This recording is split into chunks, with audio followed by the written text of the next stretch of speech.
Honourable members, please be reminded that the question before the Parliament is that Parliament by affirmative resolution approves the draft value-added tax amendment of Schedule 3, Number 2 order, which amends Schedule 3 of the Act to exempt imports by an elected parliamentarian for the benefit of children, the vulnerable, and needy persons in the constituency of the elected parliamentarian of toys, food supplies, care packages, including items for personal use, such as food, personal hygiene products, and other personal protective supplies, gift items, including personal presents to be given as part of the Christmas holiday season, Christmas decorations, including Christmas lights, ornaments, and accessories used for decorative purposes during the Christmas holiday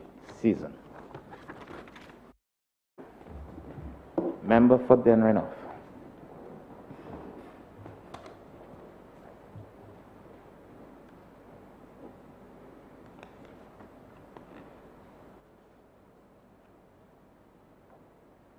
Did you write some already? Yeah, go ahead.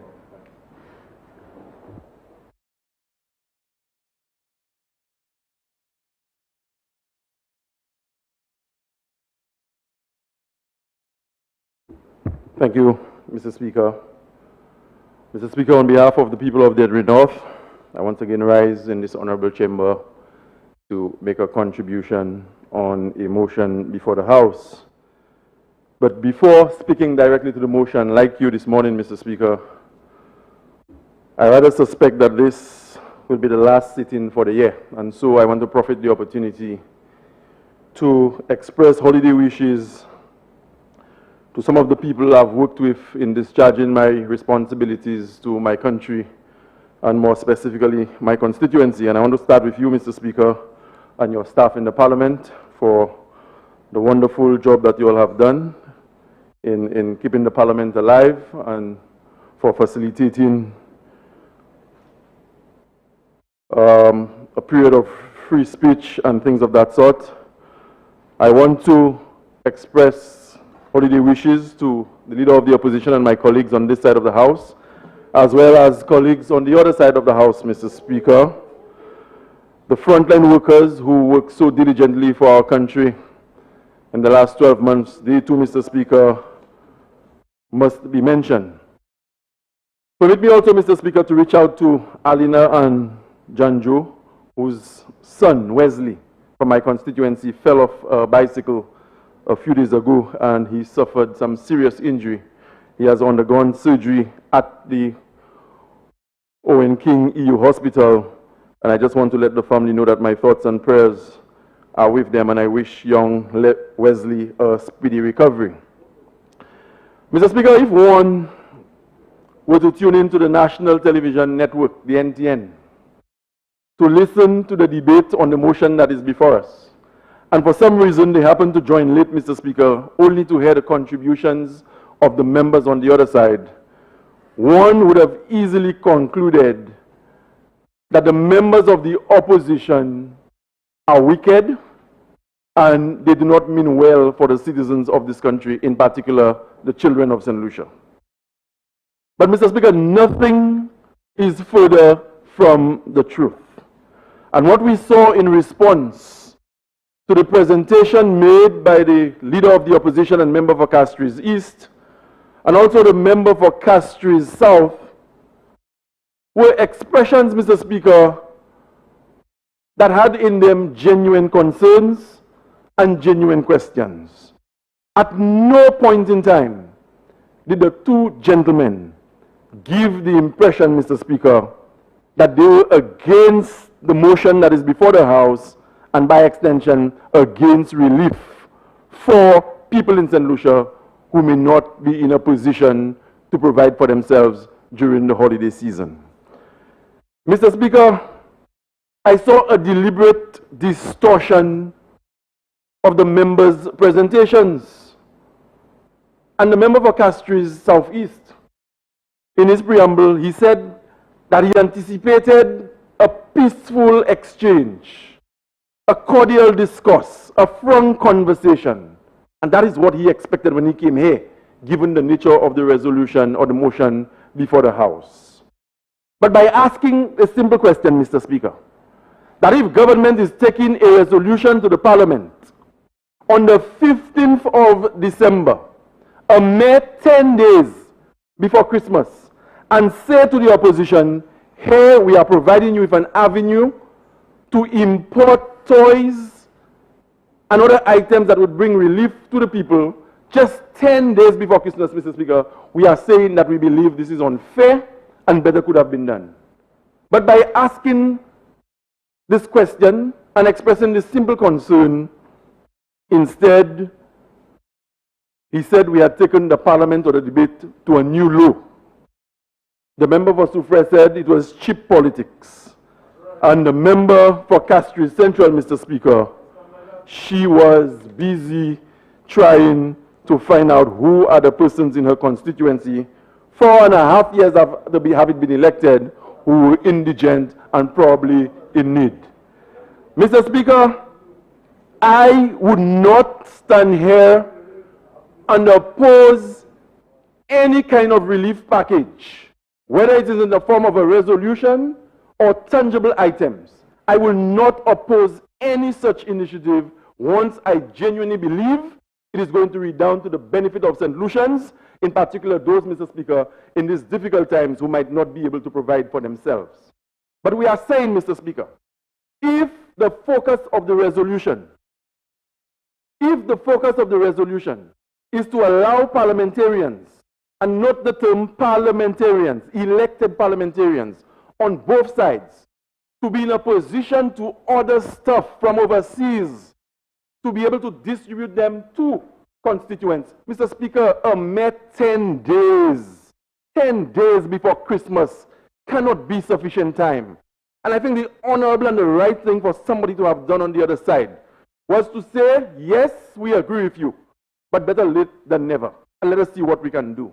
But instead, we saw the debate being taken in all kinds of directions that were just not necessary and called for. Mr. Speaker, bon matin, nous commençons à discuter un proposal gouvernement mené devant le Parlement. Co-gouvernement, j'apprends une décision en cabinet. That yo kay bay membre Parlement qui t'a été électé pouvoir pour mener acheter bay l'autre pays et puis mener un autre pays pour bay moun constituency yo. Et que pas ni pour payer VAT.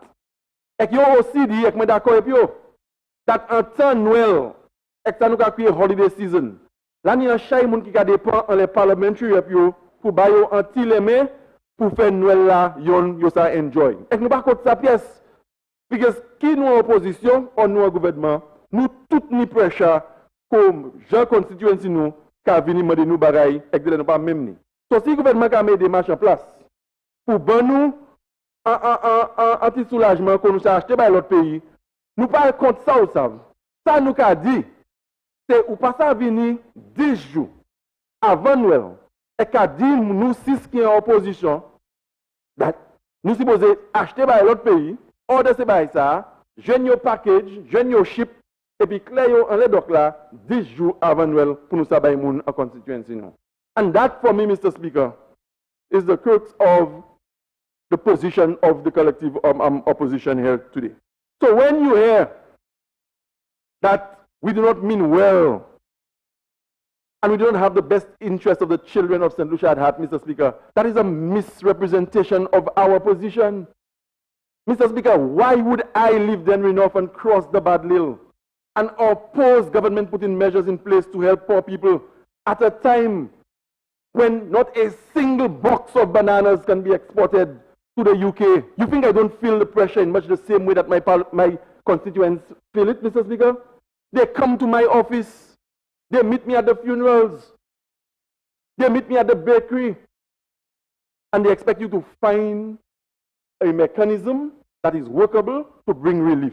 So of course, but all I'm saying is that you were privy to the information, and in much the same way, Mr. Speaker, that the government can find the opposition, whether it is to collaborate as a joint committee of the Parliament or for other initiatives, I am saying that the members of the cabinet would have known beforehand that this particular initiative was forthcoming, and they should have informed us so as to put us on the same plane with them as elected parliamentarians.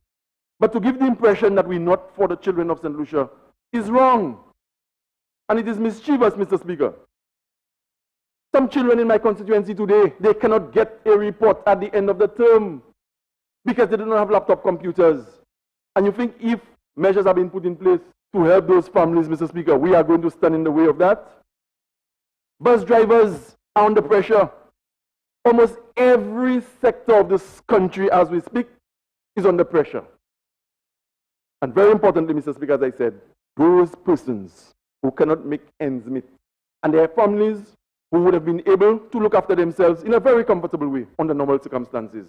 But how many times must we come here and tell the people of St. Lucia that COVID created a different scenario? We have all agreed to that. But the argument must be consistent. And I am sure as we speak, and as the resolution is being tabled today, Mr. Speaker, the members on the other side have a distinct advantage. And not simply because they are ministers, they would have been privy to information regarding that particular arrangement. So no attempt by anybody on the other side to suggest that you got the other paper on the same day that we did puts you on an equal plane. That is wrong, and you know differently. And I'm saying, Mr. Speaker, whereas the initiative is a good one, we should have been informed prior that this was in place so that, like our colleagues on the other side, we would have been in a position to take advantage of it. Mr. Speaker, we have seen the pressures of the Christmas season on elected parliamentarians, and more so for those of us on this side. I am yet to see the commencement of STEP, which would have been an avenue for relief for very, very ordinary people. Je ne peux pas avoir qui manie au café. Mais 10 jours pour aller avant Noël, nous pouvons voir pièce gamme STEP à ces constituencies, nous, Mr. Speaker. Est-ce que vous connaissez un bail, nous comptons? Est-ce que nous pouvons faire pièce des autres contre ça?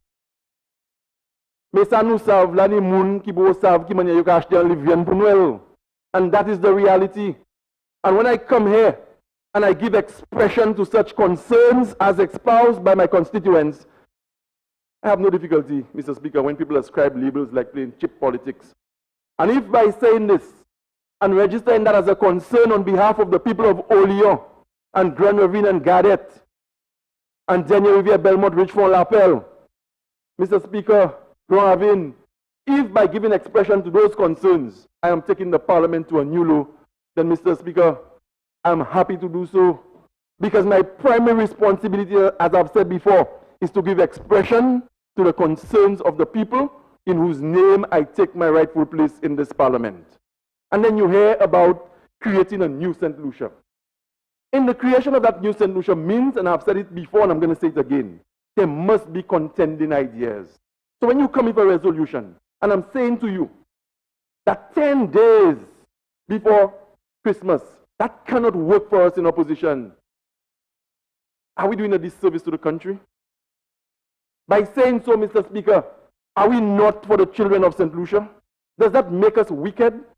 Là, nous venons avec nous, le gouvernement mettre des démarches en place pour même Parlement acheter par l'autre pays, et nous savons information 10 jours avant Noël, qu'on est pour rien, à côté de l'Amérique, Miami, et bien l'Angleterre pour acheter par là. On est pour payer pour lui. On est pour ship lui, mais à son avion et bateau pour y verser ici. Là, ici, on est pour clear customs. Et après faire ça, Mr. Speaker, après faire ça, on est pour une manière pour distribuer ça par ces gens. Et nous avons dit, en saison Noël, ça n'a pas assez de temps. Et c'est pour ça, aujourd'hui, nous avons dit, ça nous vient ici pour dire. Ce n'est pas plus nous contre l'initiative là pour bailler les gens anti-soulagement. We are not against it. We are not against the children of St. Lucia. But Mr. Speaker, as I said before, and I'm going to say again, I believe that we should have been given enough time to make use of that particular facility. And by making a concession on the other end that you agree that the time is not sufficient, that does not make you weak and it doesn't strengthen us. But what it will do, Mr. Speaker, is to create a platform for a very frank and objective conversation on behalf of people who ordinarily would not be in a position to provide for themselves. This is my contribution to the debate on this motion, Mr. Speaker.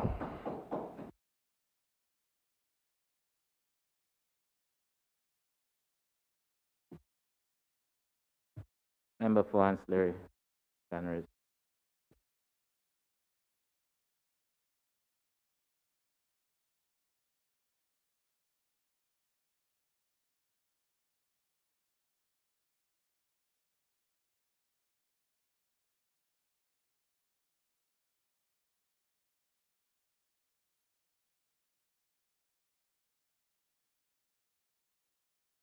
Thank you very much, Mr. Speaker. I don't intend to be very long. Mr. Speaker, only to take a few moments to wish my constituents of Ancillary Canneries a very Merry Christmas and a Happy New Year. Despite the current challenges that all constituencies are facing now, because of the economic situation brought about by COVID-19, and despite all of the efforts that we're making as a government to be able to bring about some relief to them. Mr. Speaker, I stand obviously to support this bill because this motion rather, because Mr. Speaker, it is my view that this motion is one that will help us to bring the relief to many people, hundreds across this country, who would need it. And so, Mr. Speaker, despite their political affiliation, whether they support the red or the yellow party, or whether the green party, or no political party, what this seeks to do, Mr. Speaker, is to really enable charities, public sector institutions, and allow us as a country to be able to reach out when reaching out matters the most, Mr. Speaker, at such a difficult time as now. And Mr. Speaker, it's been made very clear by my colleagues on the government side in terms of the calls that we're receiving, the passionate pleas by our constituents, by and large, even constituents that are within our respective ministries that we are called upon to administer, the difficulties that workers and businesses are facing in this country is unprecedented. And so therefore, Mr. Speaker, the government is in order to ensure that the relief is brought about to help those individuals. Mr. Speaker, I am really saddened today, though, to hear how low this parliament has become.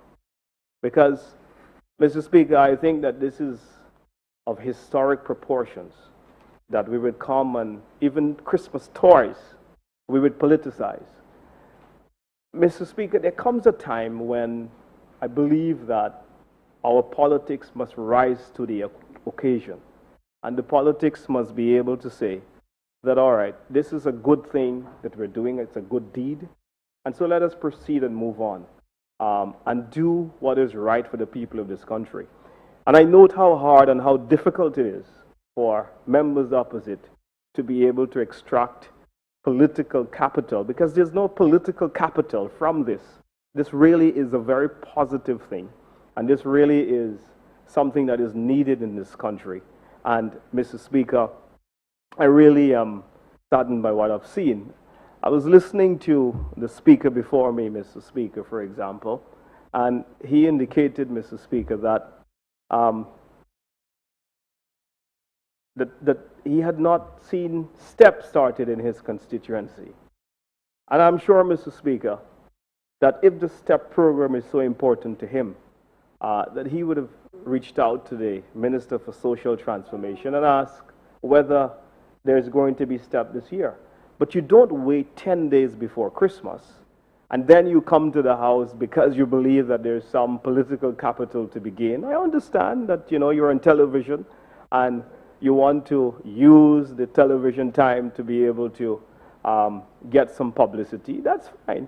But I think you're doing a disservice to your constituents, because you coming here to gain points on television does not help their cause. What you need to do is do the practical thing. Reach out to the member, call the Minister for Social Transformation, and had I been an opposition MP, that's what I would have done, is to work the phones in the best interests of my constituents. So if, for example, I need to deal with an issue pertaining to the roads, I would reach out to the member for Castries North in his capacity of Minister for Infrastructure. Or I would reach out to the Ministry of Health as it pertains to issues pertaining to health centers and schools and so on that need fixing in our respective constituencies. And so, Mr. Speaker, that has not been taken away from opposition MPs.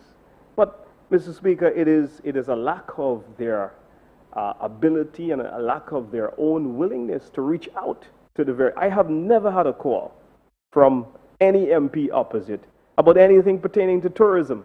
And I've been the minister for 5 years. Some of them, Mr. Speaker, have got very viable and strong tourism assets in their constituency. And they have never reached out on a matter to say, well, Minister, I would like to meet with you on behalf of a particular tourism project in your constituency so that we can bring about some relief, we can bring about some improvement, Mr. Speaker, and to get some action taken. But what they do instead consistently is they come and to really just parade on television to give people the wrong impression. So, Mr. Speaker, this is full of my support. I don't want to delay the House any longer for what is a very, very, very simple motion that should go through with ease, because this is on behalf of all of our constituents. I know that the people of Ancillary Canneries are going to be happy for receiving toys this Christmas, Mr. Speaker. And it will make it easier for people who are sponsoring toys to be able to work with the various MPs so that we can, Mr. Speaker, together hold hands in this rather difficult time when we are facing indeed an unprecedented fallout from the global pandemic of COVID-19. Let us, Mr. Speaker, rise to the occasion and help our constituents. Let's not leave their benefits, Mr. Speaker, and give that a back seat, but let us put it in the front, Mr. Speaker, and let's engage each other, and let's make sure that, you know, this country, let's make sure that everyone have a great Christmas. And let's give the people a break from the politics for a change for Christmas, right? And let us now move on and implement what is sensible. But, I mean, I think this is the really best advice I can give. And again, Mr. Speaker, it's unsolicited and I offer it to the opposition for free. But a Merry Christmas to the people of Ancillary Canneries, and we will be working hard to see, despite all of the challenges, all of the difficulties we're having with government revenues, the economic fallout, the job losses in this country are real, Mr. Speaker. And, you know, a constituency like mine is feeling the pinch even harder. And I just want to let my constituents know that as a government, we no doubt feel what they're going through. And, you know, I continue to meet with dozens of them in my various offices to be able, Mr. Speaker, to understand how we can work together to bring about relief and to help to cushion the blow. It's never going to be easy to completely eliminate the problems that are going to be brought about by COVID-19. But I think, Mr. Speaker, that if we work together with our constituents, with businesses across the country to help to recover the economy so that we can get them back to work, that it will really, really help in the economic and social recovery that is needed. Mr. Speaker, I think it is noteworthy to, at this time, congratulate the MP for Micoud South for the great and stellar job he has done in both the social stabilization program that we have implemented and indeed, Mr. Speaker, the continued activities that are taking place in the economic recovery program. Mr. Speaker, some of them include loans that have been made available for small businesses that's already at the Development Bank. And the people of the Ministry of Finance, they have done a stellar job in making sure that those loans come back, Mr. Speaker, and so that people can get an opportunity to work again. Because many businesses, Mr. Speaker, are feeling the pinch right now. And so many workers as well are by extension, feeling that pinch. And so what is going to help is how effective these programs are going to work, and we are doing everything possible. The command center team for the great job they're doing in embracing all of the employees and the different sectors of the economy. Mr. Speaker, just last week we had a cause to meet with the restaurant sector, which had significant fallout because of the fact that we've had protocols that affected their business, for example. And, you know, before that, we had to meet with the dayboat charters. And the list just goes on, Mr. Speaker.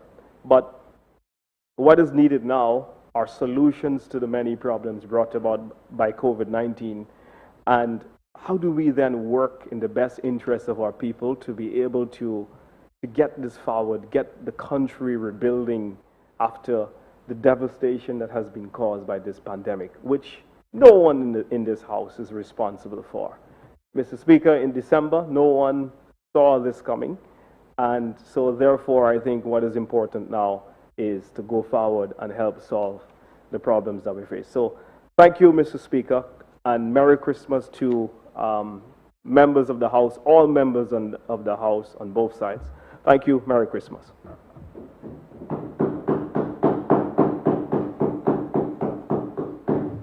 Member for Vieux North.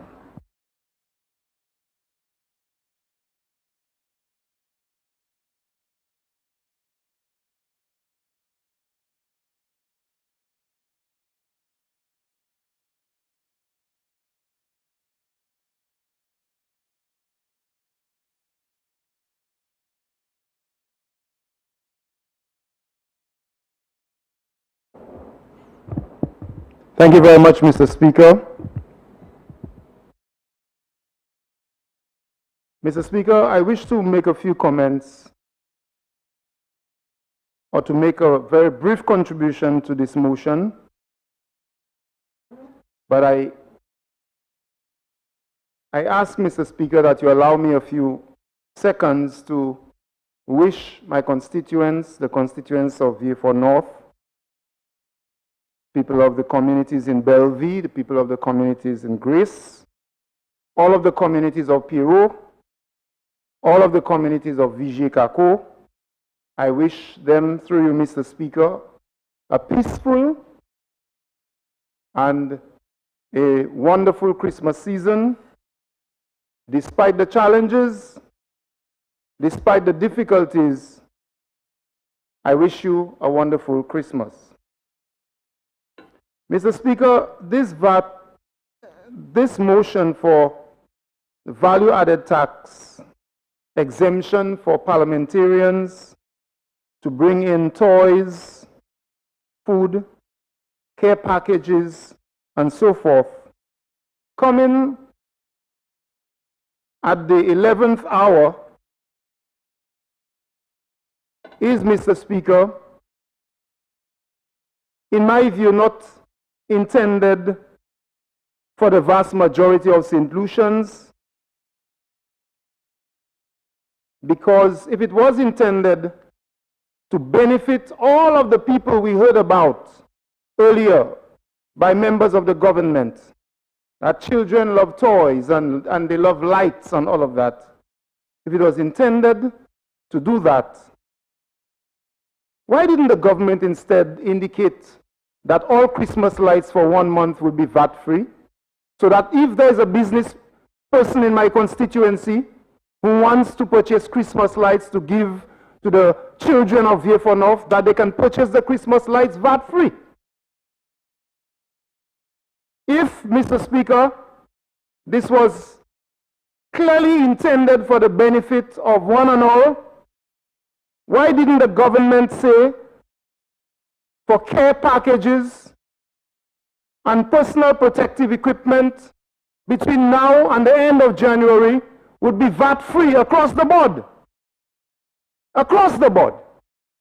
So the 17 members of parliament are the privileged ones between the past October 15th and January 31st who get VAT-free on these items.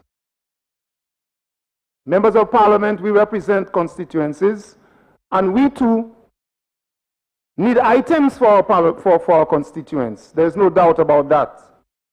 But it's very clear, Mr. Speaker, that this motion follows all of the previous actions of the government, where it is very clear that this is not as transparent as the member for Castries South East suggests, that a member of parliament in the opposition would now have to raise the funds, purchase the items, a minimum of 14 days by sea, and then await the arrival after Christmas to distribute. It is very clear, Mr. Speaker, that this is not intended for the holy purposes that members opposite are espousing. And I want to make it very clear to my constituents through you, Mr. Speaker, that this VAT exemption, and when you listen to the members of the government, they speak as if it's for the people. We are doing it. When they speak, if you don't listen carefully, you'll believe that it's for all of the people. I want to make it very clear that the VAT exemption is for the 17 members of parliament, 17 elected parliamentarians between November 15th, which is passed, and January 31st will not pay VAT if the 17 members of parliament, if each of them or either of us imports the following. And I want to take a few seconds, Mr. Speaker, to explain to the people whom I represent, through you, exactly what this means. What the parliament is saying, what the government is saying, is that if a parliamentarian imports toys, food supplies, chicken, whatever, care packages. What do care packages mean? I guess they have their own explanation of what care packages mean. What do you mean by care packages? And because we are assisting people, you are not to question it. And so they come to parliament and say, why are you all talking about that when it's people we are giving it to? But the VAT exemption is not for the people, you know. It's for the 17 parliamentarians. Come on, but that's what it is. That's what it is, an act to exempt imports by an elected parliamentarian for so and so, so and so, so and so.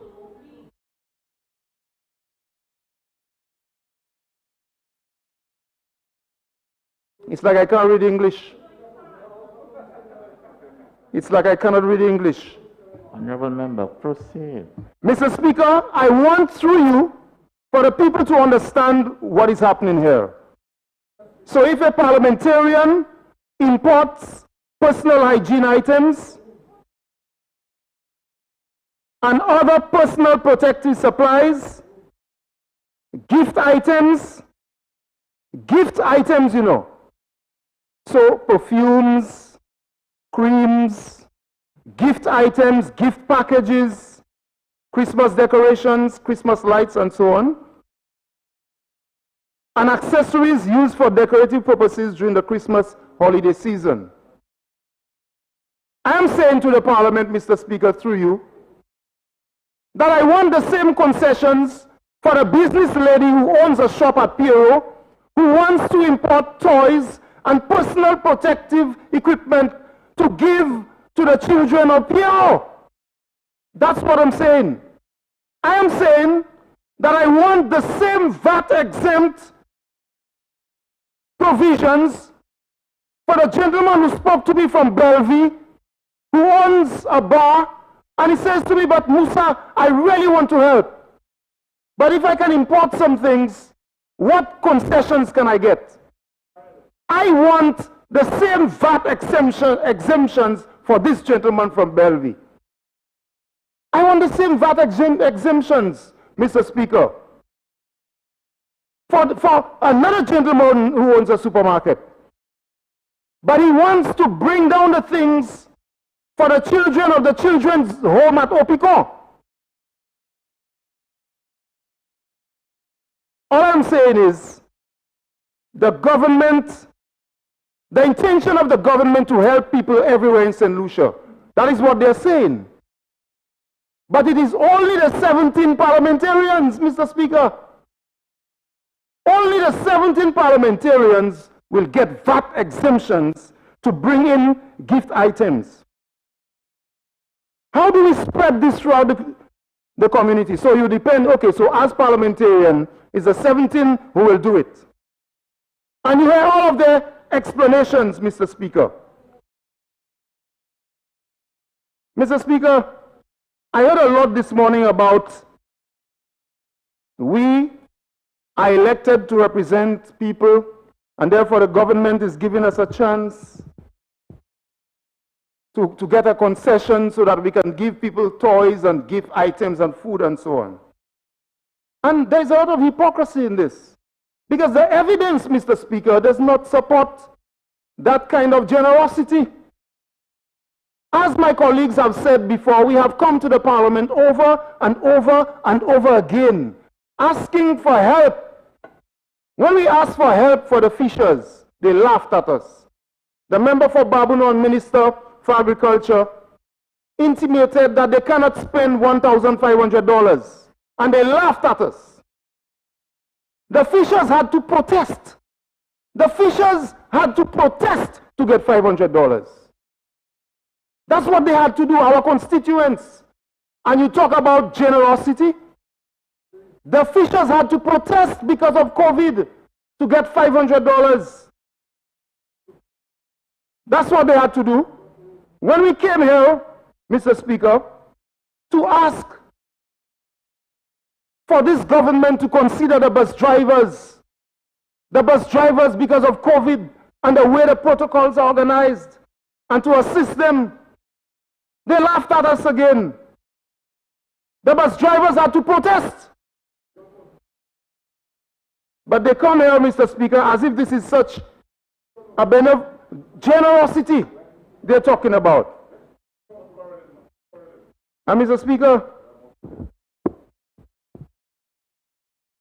they have spoken about people who need assistance in the various constituencies. And obviously, they have said it.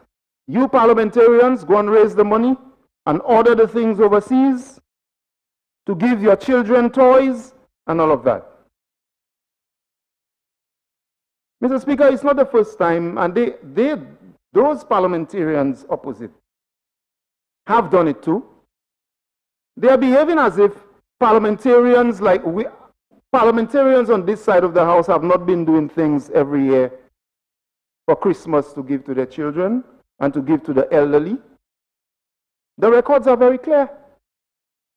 In some of our constituencies, Mr. Speaker, we have specific programs to deal with that every single year. It was there last year, year before, and the year before, the year before that. And every parliamentarian, I am sure, does things and writes letters to various organizations and business people to try to assist during Christmas time. But don't come at the 10th hour and make it look as if we are not interested. If we are asking questions about the way in which this is being done, don't make it look as if we don't care. Mr. Speaker,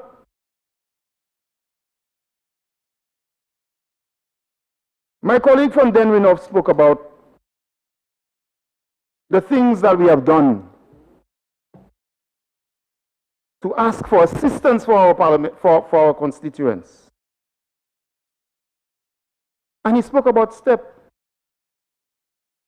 But I want to say that there is STEP in Vieux-Fort North. I heard that there is STEP. I heard that there is STEP. But Mr. Speaker, as with so many things in the constituency these days, do you know, up to now, Mr. Speaker, I am not officially aware of any step happening in Vieux-Fort North.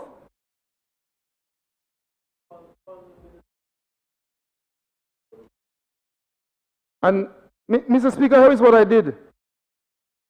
It's a letter. I'm going to make it a document of the House.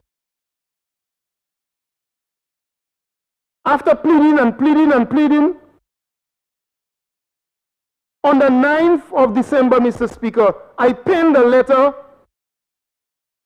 to Mr. Alison Mathran, Executive Director of the SSDF, copied to the Minister. And with your permission, I want to read the letter, Mr. Speaker, because it goes to the core of what we're saying. They're trying to make you believe that we don't care. And on the 9th of December, I wrote, "Dear Sir, season's greetings to you and the entire staff of your department. As the year 2020 ends, I wish to thank you for the assistance given to the people of my constituency, Vieux-Fort North, through the school bursary program and limited step program. COVID-19 has taken a toll in our country, especially the elderly, the low-income workers, unemployed, and underprivileged individuals. I seek assistance from the SSDF to support our people in Vieux-Fort North who are in need of supplies, grocery items, vouchers, Christmas stimulus programs, or any other available resources from the programs of the SSDF which are for welfare support. I look forward to a response from you with eager anticipation that the vulnerable people of Vieux-Fort North will get assistance, especially during this, a very difficult Christmas season." And I copied it to the Minister. I didn't just sit on my laurels and do nothing, as the member for Ancillary Cannery suggested. I have documented evidence that I'm pleading on behalf of my constituents. But what happens? I have no response as a member of parliament, a duly elected member of parliament, no response. But no response, no letter. But, Mr. Speaker, they are going ahead with their programs. What I say to you, Mr. Speaker, is this. The support which is being sought by the parliament, by the government for 17 elected MPs, that support does not describe what they say they want to achieve. They want to make children have a better Christmas, but the VAT is for the 17 parliamentarians. And people talk about it's to give to other people. But when you order the thing, it is your name. You are the one who's VAT exempt.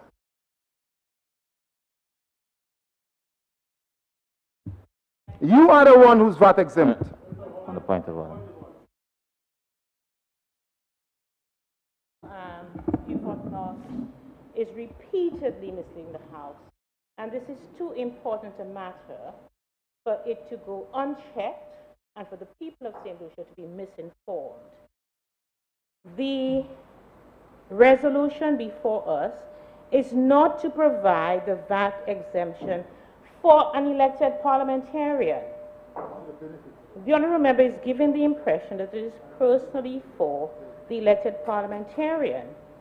It says that it amends the schedule to exempt imports by an elected parliamentarian for the benefit of children, the vulnerable, the needy persons, etc., etc. It's for the benefit of these people. So he should be discouraged, Mr. Speaker, from misleading the House. He has repeatedly done so, and he should desist from doing it. Right.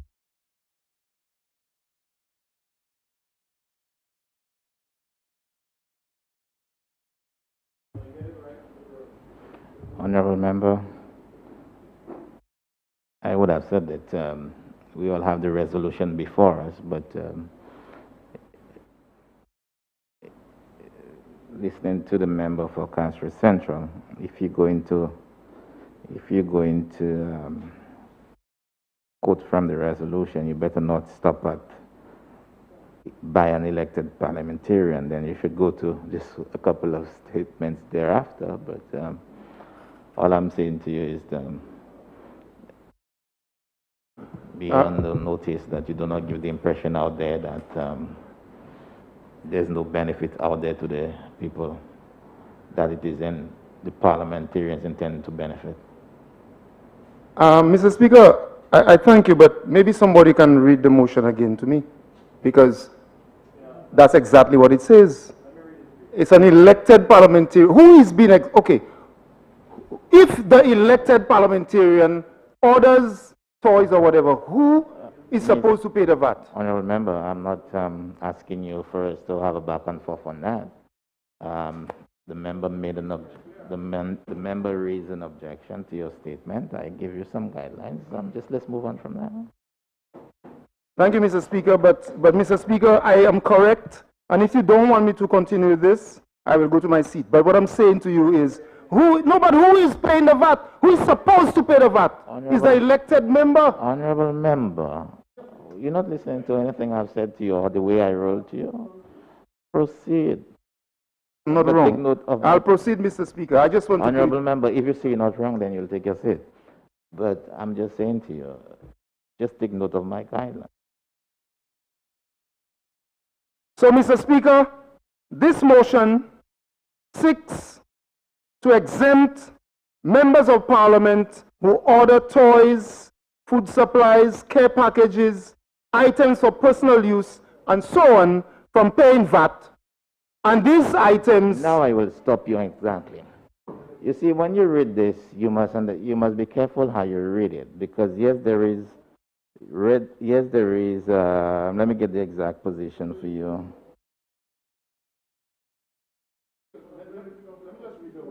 No. Yes, it says, after it says care packages, it says including items for personal use. You should never just jump from elected by an elected parliamentarian and stop, put a comma there, and then jump all the way to items for personal use. There is an intervening statement in between. For the benefit of children, vulnerable, and needy persons in a constituency of the elected parliamentarians, right? But it is not saying it is for the personal use of parliamentarians. And that is the impression we have to be careful what we give out there. Continue. All I'm saying to you is don't skip. Mr. Speaker, I also want to suggest that people in my constituency who want to make donations of toys, food supplies, care packages, including items for personal use, such as food, personal hygiene, products, and other personal protective supplies, gift items, including personal presents to be given as part of the Christmas holiday season, Christmas decorations, including Christmas lights, ornaments, and accessories used for decorative purposes during the Christmas holiday season, be given VAT exemptions. That is what I'm saying. I'm saying that while this motion speaks only to the parliamentarians being able to do this, that there are other people in my constituency who want to give those things to children, to people who are in need. Mr. Speaker, je veux dire, comme Mike là, que même si oui, même si pas oui, moi en éditeur, avec moi qui parler avec représenter Janvier Fonov.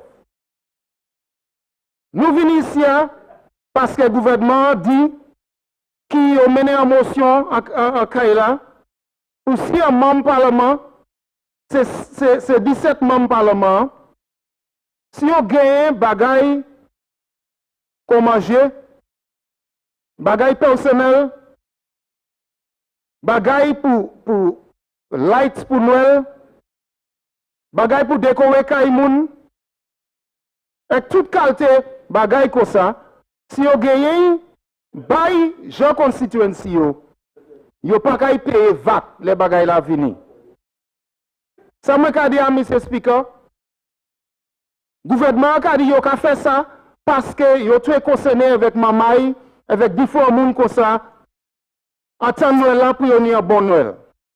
Avec ça, moi, dis en anglais, c'est, ou ka wè ki gouvernement, yo pas qu'à faire ça, parce que, en l'idée, moi-même, qui yo tout est concerné en les mounek maman et bay comme ça. Parce que, pour combien de fois, nous venons à ça là, qu'à demander, pour le gouvernement aider moun. Gouvernement, c'est péché à tenir pour démontrer, c'est péché à tenir pour monter par le premier ministre là, pour joindre $500. Ministre agricole, fait comme quoi qu'on manière parler à quoi dit, femme avec moun comme ça, pas ça dépenser, yon 100, yon $1,500. Avec, à besoin yon ka vini faire à quoi yon mener ça, parce que même parlement pour aider constituency yo. Avec moi dit, il 10 jours avant Noël, 9 jours avant Noël, et qui ont dit c'est pour Noël. Pour nous faire ça, nous avons pour joindre l'argent, nous avons pour gagner ces bails là l'autre pays, voir ces bails là descendre cette ici. Pour Noël. So, moi, je dis ça pas un bagage qui ont fait parce que tout est concerné les affaires moun en pays simple ici. Moi, je dis, M. Speaker, l'année moun en constituency vieux for North, qui gentil business, et que c'est moun ça là tout. Vle gagner toys et bagage pour bailler maman. Est-ce que le gouvernement passe à mettre yon mois et dit, nous pas qu'à payer VAT les pièces toys qui viennent cette ici. C'est ça moi je dis. Qui manière gouvernement pas qu'à dire tout bagaille pour bailler moun gifts avec Christmas lights. Pour 2 mois nous pas qu'à payer pièces VAT. Comme ça c'est pas même parlement tout seul qui pas qu'à payer VAT ça là. Avec tout job business en cette ici qui voulait aider maman, qui voulait bailler maman toys pour 2 mois ça là. Vous pas qu'à payer VAT là, yo ça mené dedans. Customs qui check tout bagay et qui buy tout maman toys. Ça m'a dit ça c'est un bagay qui plus séné sauve qui a montré qui ou concerné sur le pays. Mais on mettez ya de manière 10 jours avant Noël et dit tout mon parlement yo ça ordre bagay sorti l'autre pays. Ça m'a dit et yo te ça ça. Yo te ça. Ça m'a dit monsieur speaker, yo pas dit c'est membre opposition esprit. Yo pas dit c'est maman opposition ça esprit. Parce que c'est l'habitude yo acheter manière pour piger nous. Mais monsieur speaker, piger à du bout. Piger à du bout. Moi aussi dit que c'est pas ça nous pas mêler. Avec monsieur speaker, moi lis en lettre depuis le 9 décembre moi écrit SSDF là. Et nous copions lettre là par le ministère depuis le 9 décembre, commandé SSDF pour faire step, pour faire stimulus, pour bailler vouchers pour janvier pour 9 juin pour gagner commission. C'est gros moun, c'est moun qui malade là. Depuis le 9 décembre, moi demandé, l'année madame qui vient au timé, il y a un film avec bagay wed, l'année l'autre madame ni mari, pas de travail yo. Yon c'est un taxi driver, yon ka travaille au hôtel là. C'est moun ça a brisé aider. C'est moun ça a brisé voucher pour gagner commission. SSDF là pas qu'on écrit mais moi ouais, yo ka pas moun ka travaille à Vieux Fort North. Et moi qui m'en parlement, ma savent rien. Comme ça moi ka dire monsieur speaker. C'est l'habitude yo. C'est l'habitude yo. So monsieur speaker moi ka dire. Maman aime toys. Maman aime lights. Maman aime toys, maman aime lights. Mais faciliter ça là, c'est pour faciliter pour tout l'autre job business qui veut aider les gens, c'est que ça joue une facilité ça là pour ne pas payer VAT. Thank you very much, Mr. Speaker.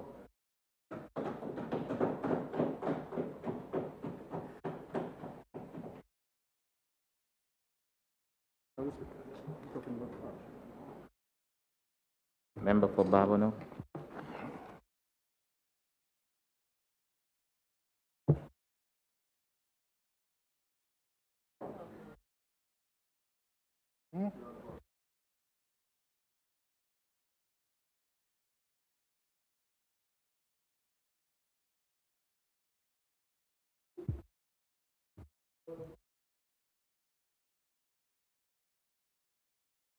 Thank you very much, Mr. Speaker. Mr. Speaker, honestly, I never expected to come here today and for us still to be debating this resolution, honestly. Because it's a very simple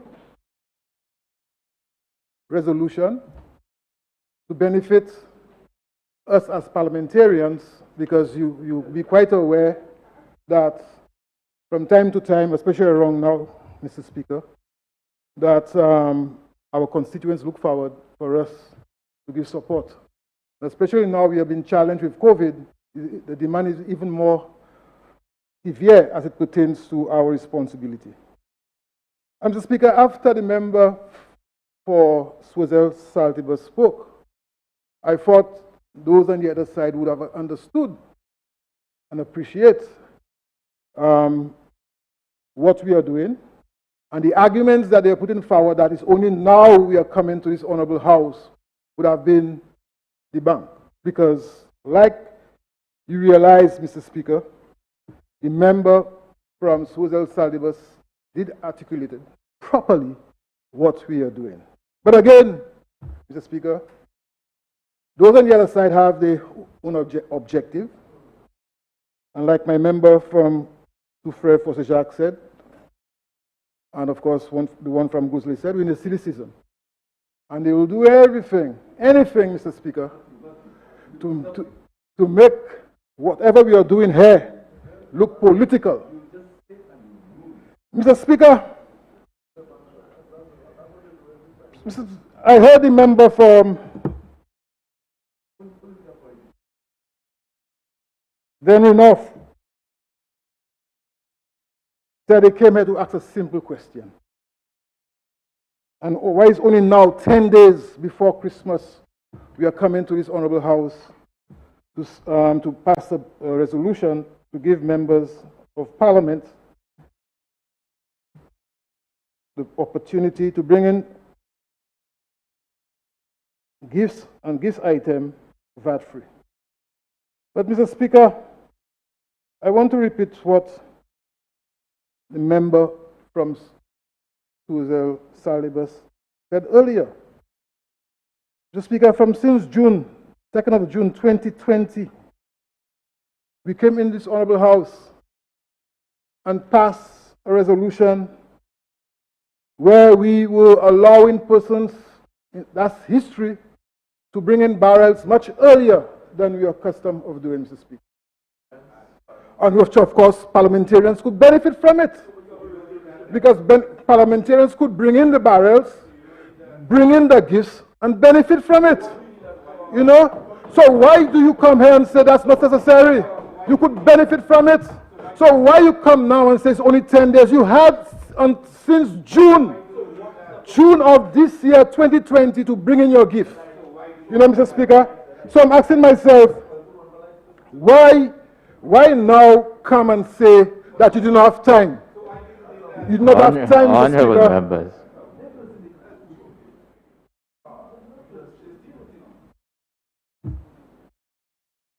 Can I go on, Mr. Speaker? Yes, go ahead. It's nothing new, right? Nothing new. So I'm going to qui m'a dit trauma ou ka venir kai consit ka di ou pas ni temps pour acheter gift by constituent tout. Depuis un jeune nous te kai consit pour passer loi ka bay tout moun permission pour porter barrel entrer en cette ici. Ça nous dit, and I go show you the significance. I go show you the significance. What the SI also said, Mr. Speaker, I'm going to read. And that's why we are here today, Mr. Speaker. The SI number 11 of 2020 also said, Cabinet further approved the transmission of the appropriate legal instrument to be presented in Parliament to declare barrel imported during the period June 2nd, 2020 to January 31st, 2021 exempt from value-added tax. So you see, Mr. Speaker, from June we agreed that nous devons venir à Kai Concit pour faire ces items qui sont en trois pays cette ici, value, exempt from value added tax. So, Mr. Speaker, I understand that why now we are coming. If you have failed as a parliamentarian to put measures in place to give relief to your constituents, don't come and blame us.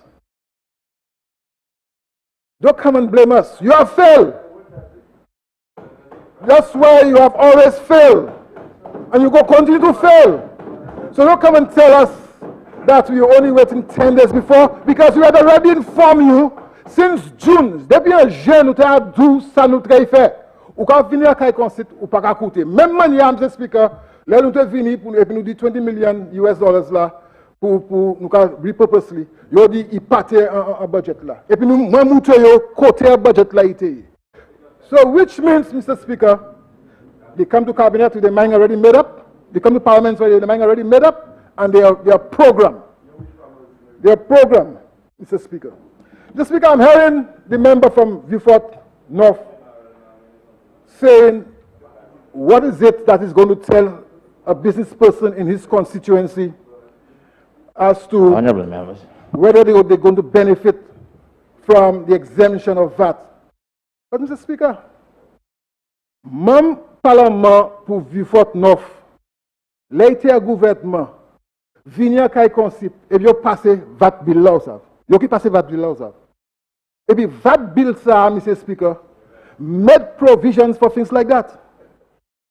So you telling me, Mr. Speaker, ou venir à Parlement, ou passer un bill, et puis même constituency ou comme qui ça yo ça fait pour benefit, ou pas ça advise yo? Ou pas ça advise yo, Mr. Speaker? Because section 3, schedule 3, section 6 and 7 makes provision, Mr. Speaker, as to any business person who intends to bring in down gifts can benefit from VAT exemption. You know, there are ways and means to do it. Right? So if you come to Parliament, it does not ask to pass the value-added bill, you know. Say, who qui passe? Who qui passe? Et puis, un bill ça, il a d'où qui manière où ça porte gift entre cette liste, et puis moun pas pour payer VAT. Ou pas ça? Ou pas ça pour adviser moun dans constituency ou qui manière pour faire? So, which means, Mr. Speaker, ou quand venir à conseil, ou quand faire bagarre, ou pas même ça qu'on faire. You don't know what you're doing. Because section 3, schedule 3 makes provision where persons can be VAT exempted through a process, Mr. Speaker. You know? So, Mr. Speaker, moi je dis, parole about Farmers Fig primaire passé l'autre là. So, Mr. Speaker, moi je dis ici aujourd'hui, that moi supporter bill ça, and I'm not looking forward, whilst, like my colleague from Grozili, I buy all my things locally. And I would not be benefiting from the VAT exemption. No, I'm not. I'm not going to benefit from for the VAT exemption, Mr. Speaker. But I want. honorable members, that's what's happening now. I am buying you some time, Minister. Mr. Speaker, they have not disturbing me, so I am used to that, Mr. Speaker. So, Mr. Speaker, Proceed. I want to say that I'm supporting this resolution. Like I was saying earlier, before I was disturbed by the member from Castries South, I want to say that I will not benefit from it because I'm one, as much as possible, I try to purchase whatever I'm giving out locally to my people. But I think it's a good initiative as it pertains to the resolution presented by the member for Miku South, Mr. Speaker. Mr. Speaker, you heard the member speak about I said farmers cannot spend $1,500. You heard that, Mr. Speaker? Mr. Speaker, Mr. Speaker, I want to ask the member from Denrinoff, did he understood what I was saying? Did he understood the context in which that statement was made? Mr. Speaker, on a point of order, I never ever said that the Minister for Agriculture insinuated or suggested that farmers cannot spend. But he didn't say it. He said, he just said. No, he said the member. He didn't say mention Denrinoff or that. He just said Denrinoff. No, he didn't say Rich. No, he did not say. He did not say. He did not say. He did not say. Do not quote you. Do not quote you. I'm saying, Mr. Speaker, you have to understand the context in which statements have been made. But when you hear from the member from Denrinoff and the member, now I realize the member from Denrinoff now is shadowing agriculture, Mr. Speaker. You know, the member for Vieux-Fort North has run away from agriculture. And the member for Denrinoff is now the shadow minister for agriculture. And you all know why. You know why, Mr. Speaker. Mr. Speaker, I want to say that as a government, we have supported and will continue to support agriculture. And I can tell you with the fullest confidence, Mr. Speaker, that the farmers feel more comfortable, the farmers are happier when the United Workers' Party are in government. The records are there to show it, Mr. Speaker. The records are there to show it. So, Mr. Speaker, I believe that this resolution will go a very long way in supporting whatever we are doing as parliamentarians. And especially now, in this COVID environment, Mr. Speaker, I'm sure all of us will welcome, including those on the other side, Mr. Speaker. Don't worry for what they're saying there. They will participate. Because they're smart enough to know that they have to participate. L'année passée, ils ont des toys. Mon changé, là, nous parlons about affaires toys l'année passée. Last year, they said they want toys.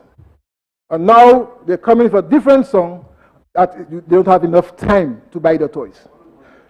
So I want to say, Mr. Speaker, that I am sure that they will participate because they see the merit in participating in providing support to their constituents. So, Mr. Speaker, I support this resolution, and I'm looking forward for the passage of this resolution. But, Mr. Speaker, before I take my seat, I realize a number of parliamentarians, I thought we would have taken some time before we suspend this Honorable House today to at least wish our parliamentarians, our constituents, Mr. Speaker, and of course, parliamentarians, all the best.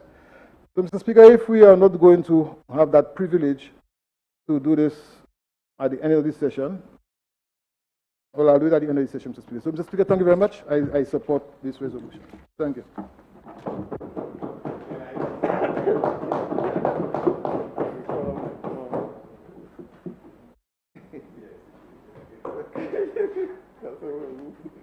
Member for Library.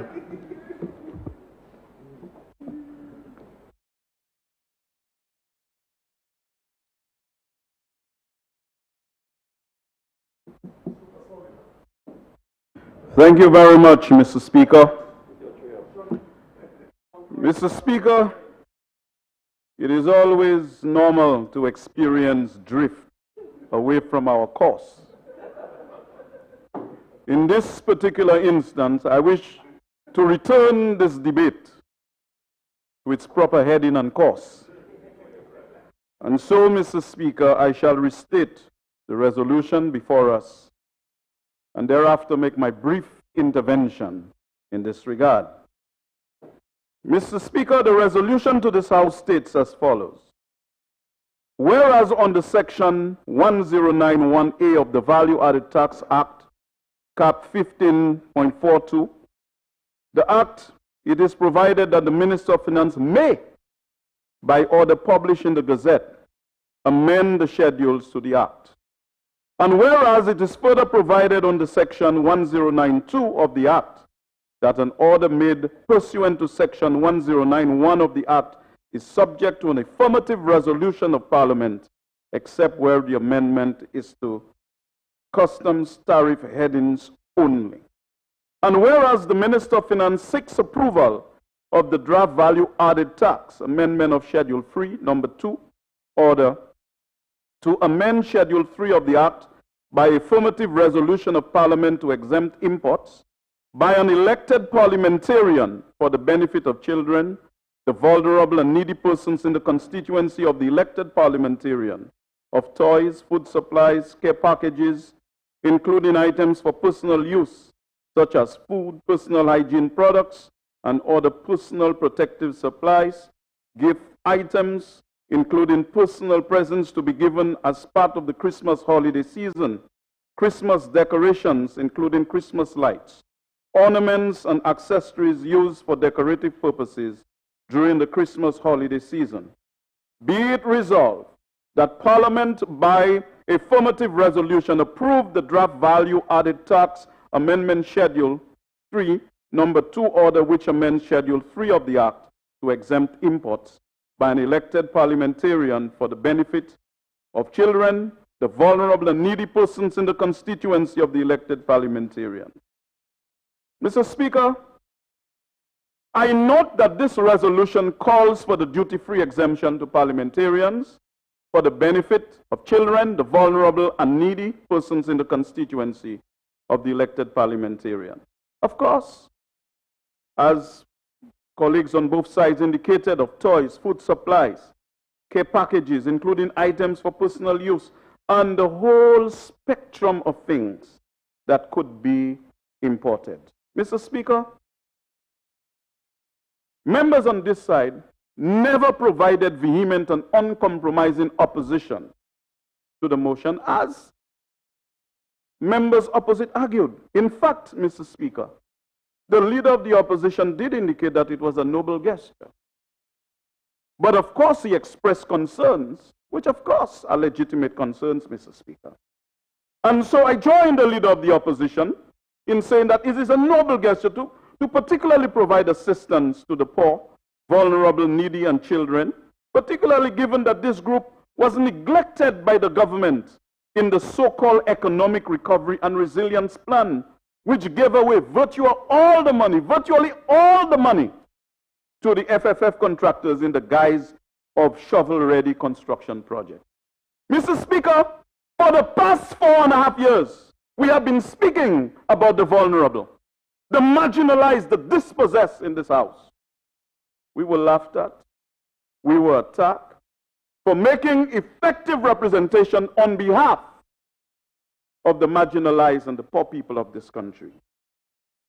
Mr. Speaker, over the past 4.5 years, whilst members on this side of the House made effective representation on behalf of the vulnerable, tens of millions of dollars were spent giving CPR to a dead horse called DSH.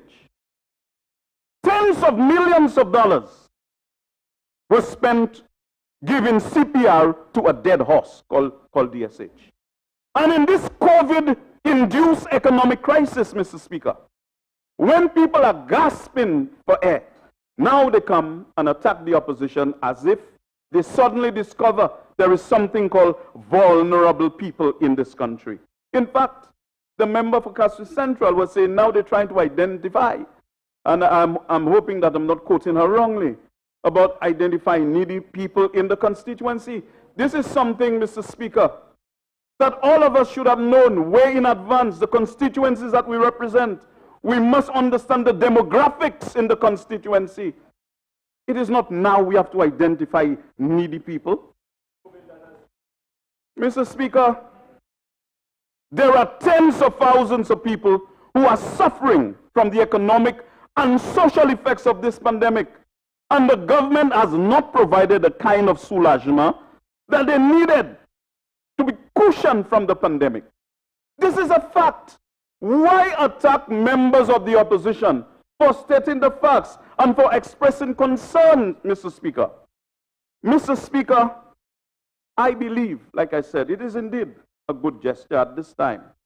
I note it is restricted to only parliamentarians.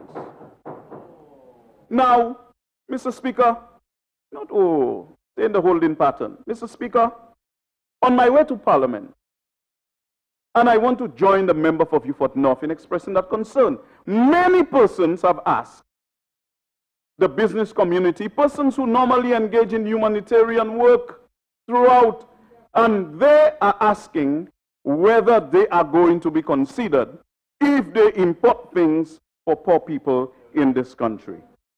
Mr. Speaker, we should not give the impression, we should not give the impression that we are passing laws to benefit the people. Like I said, Mr. Speaker, we have not provided any opposition to anything in this House to bring relief to the poor people of this country.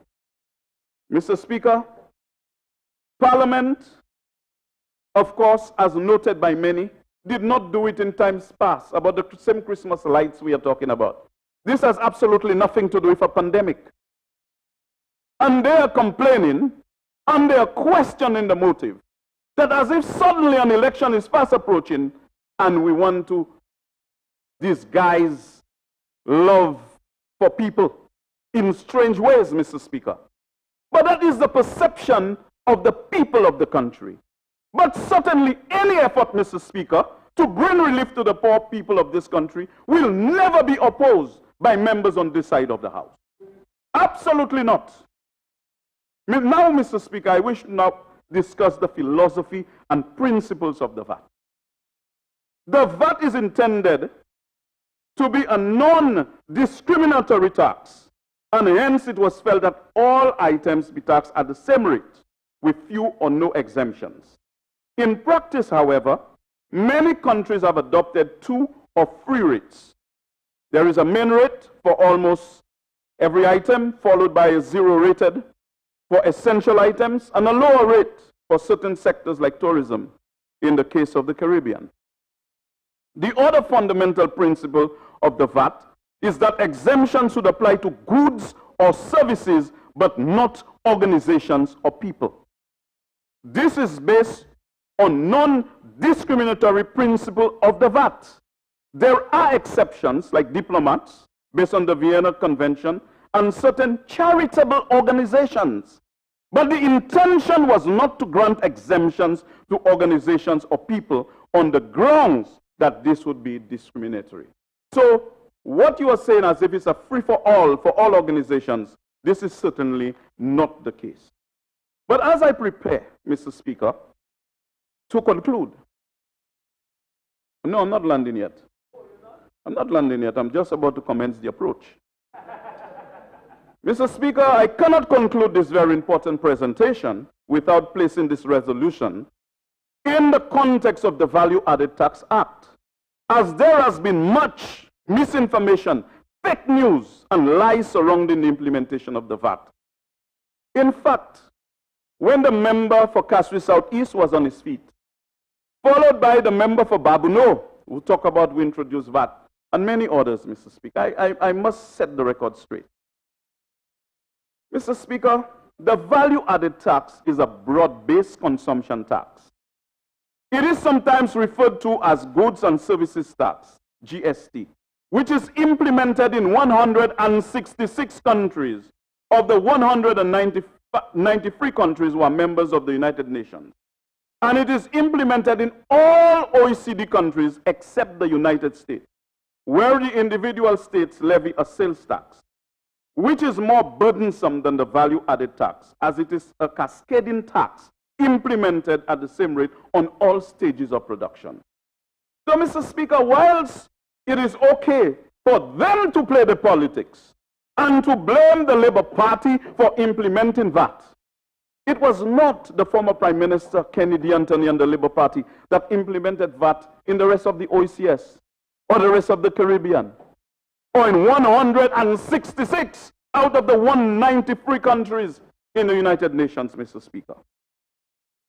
The value-added tax, on the other hand, is levied on the value added at each stage of production.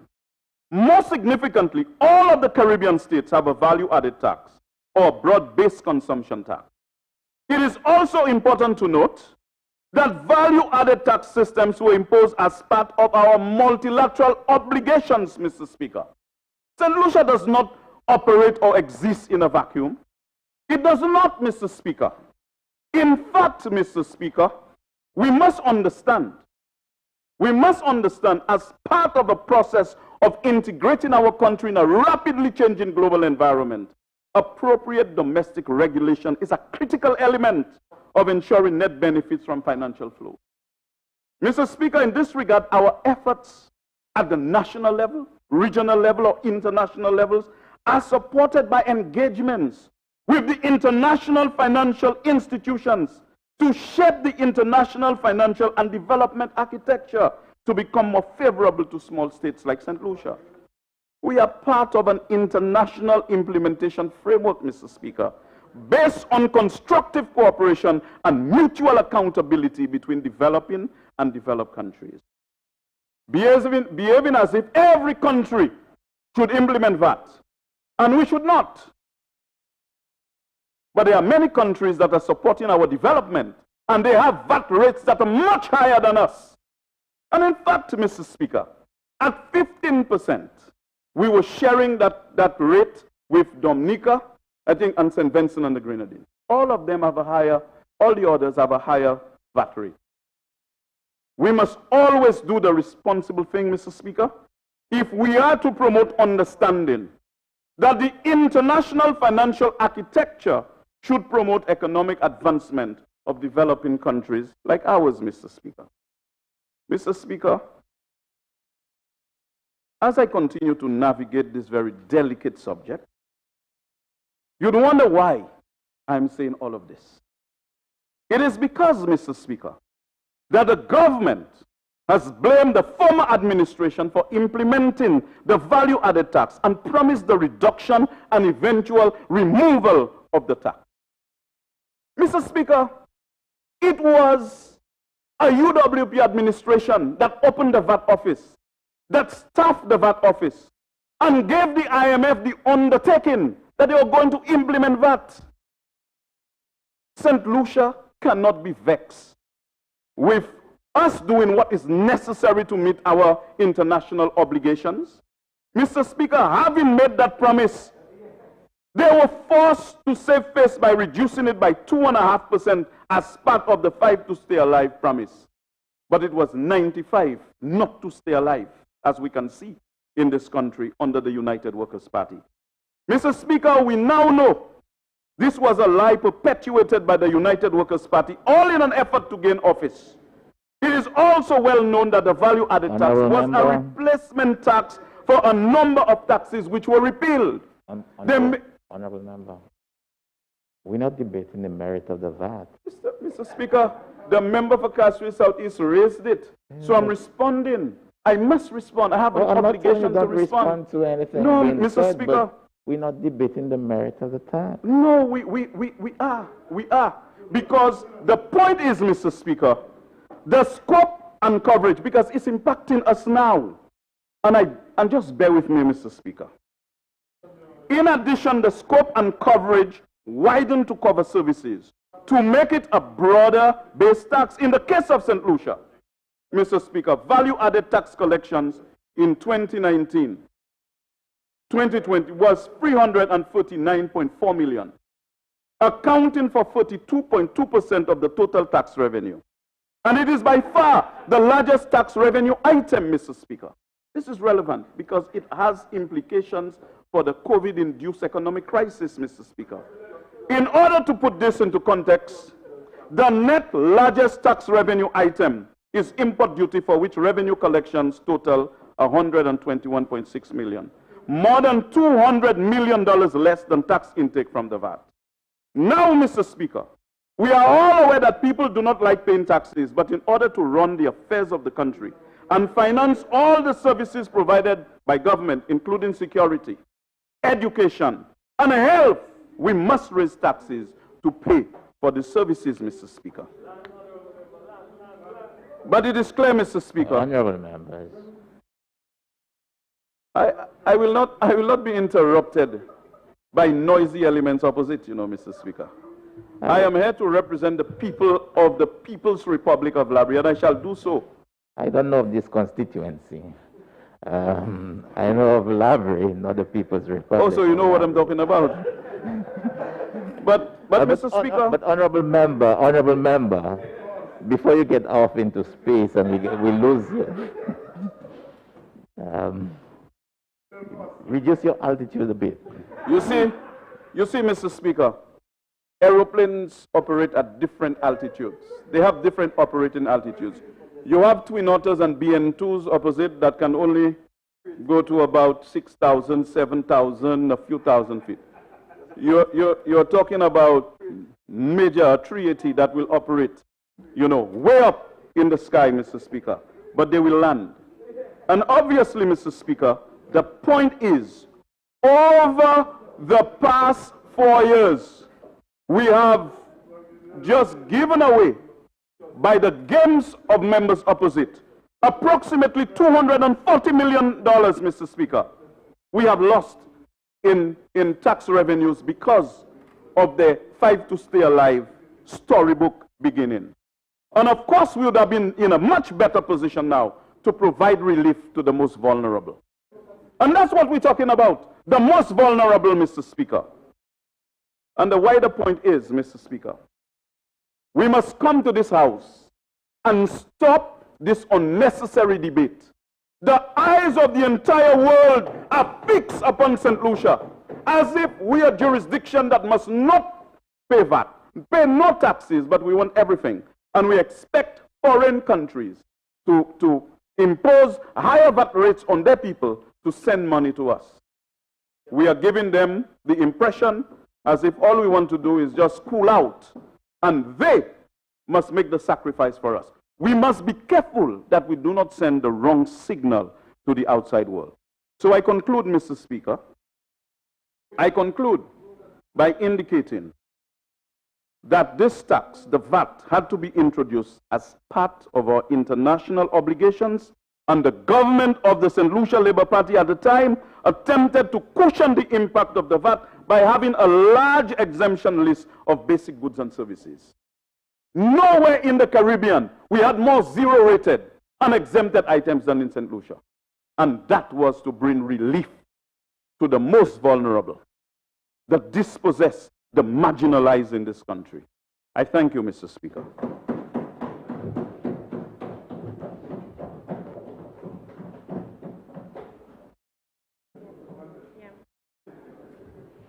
Honorable member, Central Castro. Yes, Mr. Speaker. Mr. Speaker, I crave your indulgence if I may just speak from here very briefly, if you will allow me. Under section 32(6), Mr. Speaker, a member who has spoken on the question may be heard to offer explanation of some material part of his or her speech which he alleges to have been misunderstood or misrepresented. Mr. Speaker, I did refer to our office deploying 10 community support workers within the constituency to identify the most vulnerable. And it appears that members from the opposite side have misinterpreted this to mean that we didn't know who the vulnerable were and that we are now going to seek the vulnerable. Mr. Speaker, the point I wanted to make was that we recognize that COVID, a lot of things have changed with COVID, and there is a new vulnerable. There is a new poor. We have been aware of the vulnerable in our constituencies. We have been supporting them for the past 4 years. We have been providing hampers, but COVID has changed things. And so we want to be on top of things, and we are now going out to identify perhaps the new poor and the new vulnerable. So I wanted to explain that, Mr. Speaker. I thought it was very obvious from what I said. Thank you. Honorable Prime Minister.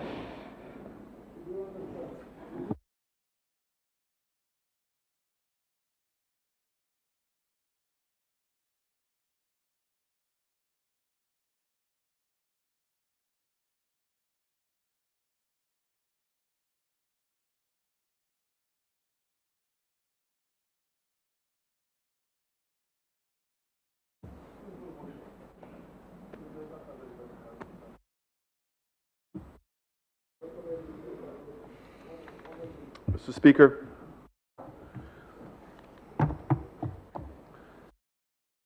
Mr. Speaker,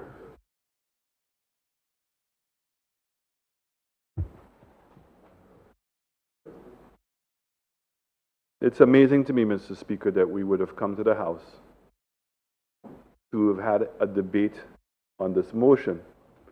And members on the opposite side, Mr. Speaker, have treated it as if it is something new. That there's a great anomaly here, and there's a great departure from what is normally the custom, Mr. Speaker. Mr. Speaker, to put this simply, the practice of giving duty-free for toys and some of the items that we are included in the motion have been there forever, Mr. Speaker. Even before I came into politics, the idea of toys before Christmas was a long-standing principle. And every year, cabinets, they were members of the cabinet, approved concessions to allow those toys to come in duty-free. This is customary. So when members on the opposite side want to suggest, Mr. Speaker, for one moment, that this item coming here, which is to do what? Is that in addition to the duties and also the additional tax, that we're asking to now also include VAT. And why? Because of the hardship. Even raising monies from a government perspective, raising monies from the diaspora, agencies that want to be able to contribute to give support are struggling, Mr. Speaker. So the only departure here is adding VAT. So to suggest for one moment that by introducing this portion of the tax exemption late has somehow affected members on the opposite side, Mr. Speaker, from being able to order toys or to find themselves in a compromised position is disingenuous at best, Mr. Speaker.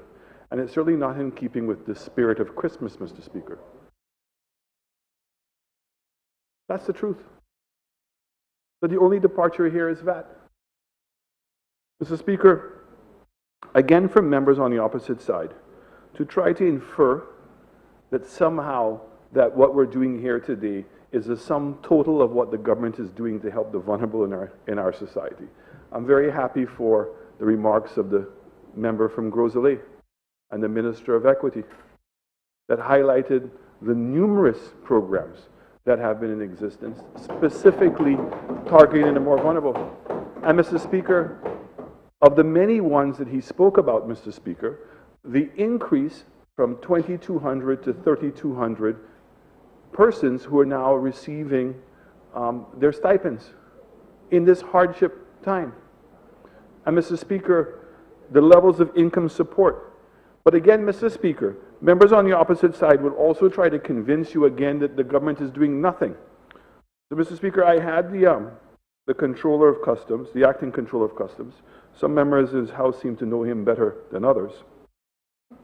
But give me a report, Mr. Speaker, as to the impact of the barrels thus far. So in 2019, Mr. Speaker, the total number of barrels that came in between November 15th and January 31st was 16,482. And there was a CIF value of 11.83 million, and there was approximately $4.2 million in foregone tax revenues and $709,000 in foregone service charge collected. Thus far, Mr. Speaker, from June 1st, because you remember that we went, because of the extraordinary situation, to allow barrels to come in from even earlier. And as was mentioned, that we increased the allocation from 2, which would be the norm, to 3 per household. And we did it on a timely basis. So thus far, Mr. Speaker, as we speak as of December 1st, there was 26,000 barrels that have been imported, a CIF value of 18.6 million, approximately $6.6 million in foregone duties, and $1.1 million in foregone service charge collected. So, Mr. Speaker, government has foregone close to $8 million in tax revenue to help, in many cases, the vulnerable. Those persons who were lucky enough and fortunate enough to have family members abroad, who were not impacted or may have been impacted and still had the capacity to help parents, loved ones who were also struggling. That is what a compassionate government does, Mr. Speaker. So I want to say and to put to rest this notion that this government has not looked out for the vulnerable. I believe that every opportunity for us to do so we have. And we have admitted that are there people who still have a need? Answer is yes, Mr. Speaker.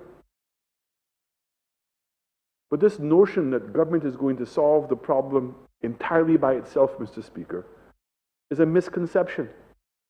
No government in the world, certainly in our part of the world, has the capacity to be able to solve all the problems by ourselves. And that's why reaching out to NGOs, to corporate citizens, and to individuals, we use the term on a regular basis, Mr. Speaker, to be our brother's keeper. That is what we're asking for this society. And even more so, Mr. Speaker, as we enter into this holiday season. And let us not forget the values of this holiday season. If there is ever a year, Mr. Speaker, that including the Lord in your heart and in your life, if there's ever a time for us to give thanks and to appreciate maybe some of the smaller, more significant things in our life that we have forgotten, myself included, Mr. Speaker, that we take for granted some of the simpler things that we get in life. COVID has been a stark reminder. And while many times, Mr. Speaker, we want to speak of the daunting negative impacts of COVID, I assure you, Mr. Speaker, that as time goes by, people will look back and remember and be reminded of the lessons that we learned. The importance of greeting our neighbor every day. The importance of remaining humble, because today you may be on top, but tomorrow you may not be so fortunate. And the person that you passed by, Mr. Speaker, may be the one person all of a sudden in a later stage in your life that may be the person to help you. To return to the days when all the women in the neighborhood were the mothers of all the children in the neighborhood.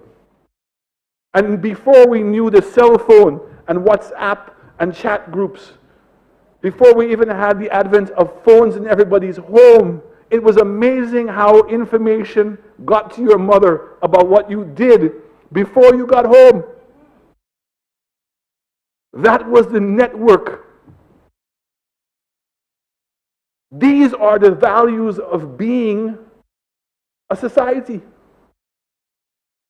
And as I was saying, Mr. Speaker, I assure you that after all is said and done about this year, in which there will be an asterisk about COVID-19, and while there be many stories of how it has negatively affected people, but equally, I believe there are going to be some great stories of how families have reconnected. And maybe that there is now a greater appreciation as to why we need each other. And that there's a greater appreciation that trying to get ahead, Mr. Speaker, in life at the expense of other people in our society doesn't work. What have we found out? If we don't have everyone in our society cooperating with the protocols that we have, it can undermine the efforts of so many others. We saw that. We saw that where some people have chosen to deliberately ignore the protocols, to believe that COVID wasn't going to impact them and they could do other things. So, Mr. Speaker, this motion is only in support of those same values. This is an opportunity for MPs, because MPs don't get that regular kind of support, to go to the diaspora, to go to corporations, to be able to get support, and to give the further inducement of not only duty-free, but also VAT-free. And as members on this side have said, in attempting to try to purchase things locally, the duty-free is not going to have an impact, but the VAT-free will. Instead, we hear futile arguments, Mr. Speaker, about on one hand saying we support this, but there's always the but.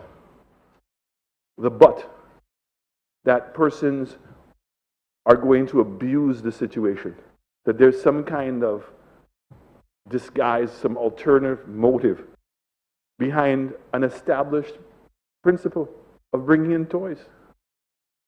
That's what I'm absolutely amazed at. It was as if we were doing something completely new. Every year, we bring in toys. And while we understand that members on the opposite side have to toe the party line and say that they don't want the toys, but they find toys anyway. Mr. Speaker, I sadly find myself having to respond to my very good friend from Labrie, in which he's bringing up that again. I think the member from Castries Southeast asked a question.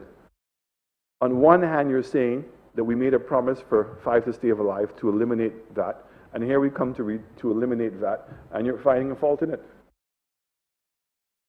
And then the member from Labrie trying to give an explanation on VAT. I think that he should stay in the aviation and stay flying at an altitude, rather than trying to delve into the detail of something that seems to be eluding him, Mr. Speaker.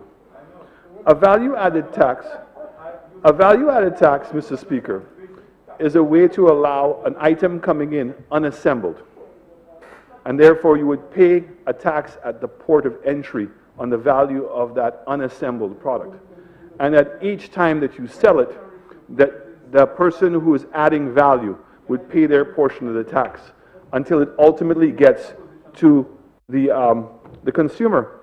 And you know, the member from Labrie, without even knowing it, undermined his own argument when he made the point that St. Lucia had the most amount of waivers on VAT than any other country in the Caribbean. And so anybody who understands VAT understands that the more exemptions you create in that VAT, the more unreliable and less effective that it becomes as a tax. And so the point that we have been making, Mr. Speaker, is that we would like to reduce VAT. They told us we could not reduce VAT, Mr. Speaker, and that it would create all of these revenue shortcomings, of which when we reduce VAT from 15% to 12.5%, Mr. Speaker, the evidence is there in the Economic Social Review, that tax revenues went up, not down, Mr. Speaker. So, Mr. Speaker, the government's intentions with VAT have remained very clear. That we said that we would look to reduce VAT and eventually to be able to eliminate VAT. And in eliminating VAT, Mr. Speaker, was at the possibility of looking at changing the VAT to a sales tax. What we have realized, Mr. Speaker, is that we need to resolve the income tax, and we also need to resolve personal income tax to make that happen. And also now that we're going to an e-government platform, the government has done its studies, and we have been in intense discussions with the IMF and the CDB with the idea of going to a sales tax. But certainly, Mr. Speaker, the idea of reducing the rate of the value-added tax would be the next step. And in doing so, we have to make sure that we eliminate many of the deductions that are currently undertaken. But what we've said, Mr. Speaker, and I've repeated it here, this idea that you're going to help the vulnerable people in our country by reducing the VAT on food items or particular items that they consume is not going to solve the problem. And that's why the Ministry of Equity has been working on a platform where everybody will have a national ID, and that we'll understand who the vulnerable persons in our society. So for instance, even the 2,200 persons that are currently receiving assistance are only 2,200 because of the amount of money that was being allocated, not because there are 2,200 people that need help. In fact, we know that the number is substantially greater.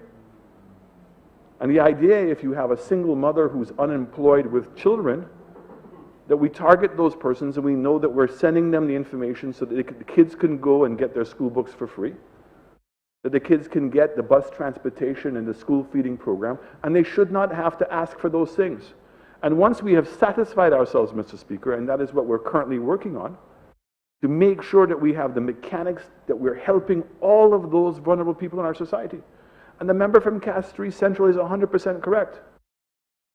When we did the feeding program, when we've reviewed the vulnerability list, there are a lot of people that even before COVID who should have been included on those lists and were not included on the list, and COVID has only exacerbated the situation. And therefore, it requires even a greater effort on our part, Mr. Speaker, to make sure we're doing everything we possibly can to expand that list, that in these difficult times, that we're able to help them. And that's what the change in the government's policy has been, Mr. Speaker. That the initial part was a national program, income support, food feeding programs. But as now we're seeing persons going back to work at the hotels, we're seeing farmers being able to sell more of their product and the fisher folk, we're seeing taxi drivers getting back into operations, as we're seeing other businesses starting to pick up and people are being re-employed, that the government's policy and strategy now has gone to specifics, specifically targeting people. And this motion today is only a very small, minuscule part of a much bigger program. This is to be able to bring joy to some kids' life that has been incredibly disrupted by what has taken place with COVID, that kids have not been able to go to school, not been able to play with their friends.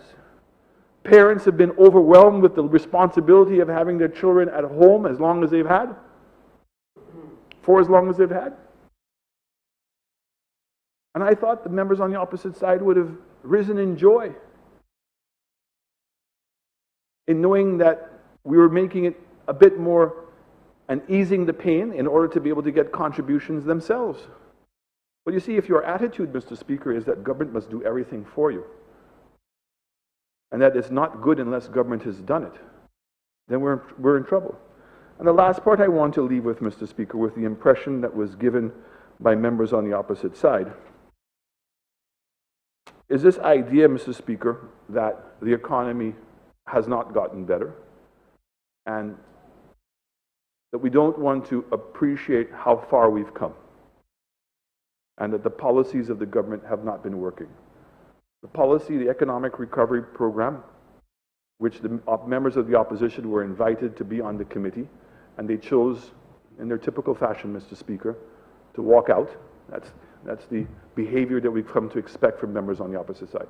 Keep talking about their responsibility to people, but every time that they are forced to sit in a room to find solutions to tough problems, it's easier for them to just walk out, Mr. Speaker. And we've certainly had the example of that many times over this parliamentary period. Many times that they've walked out of this chamber, walked out of meetings that we've asked them to attend.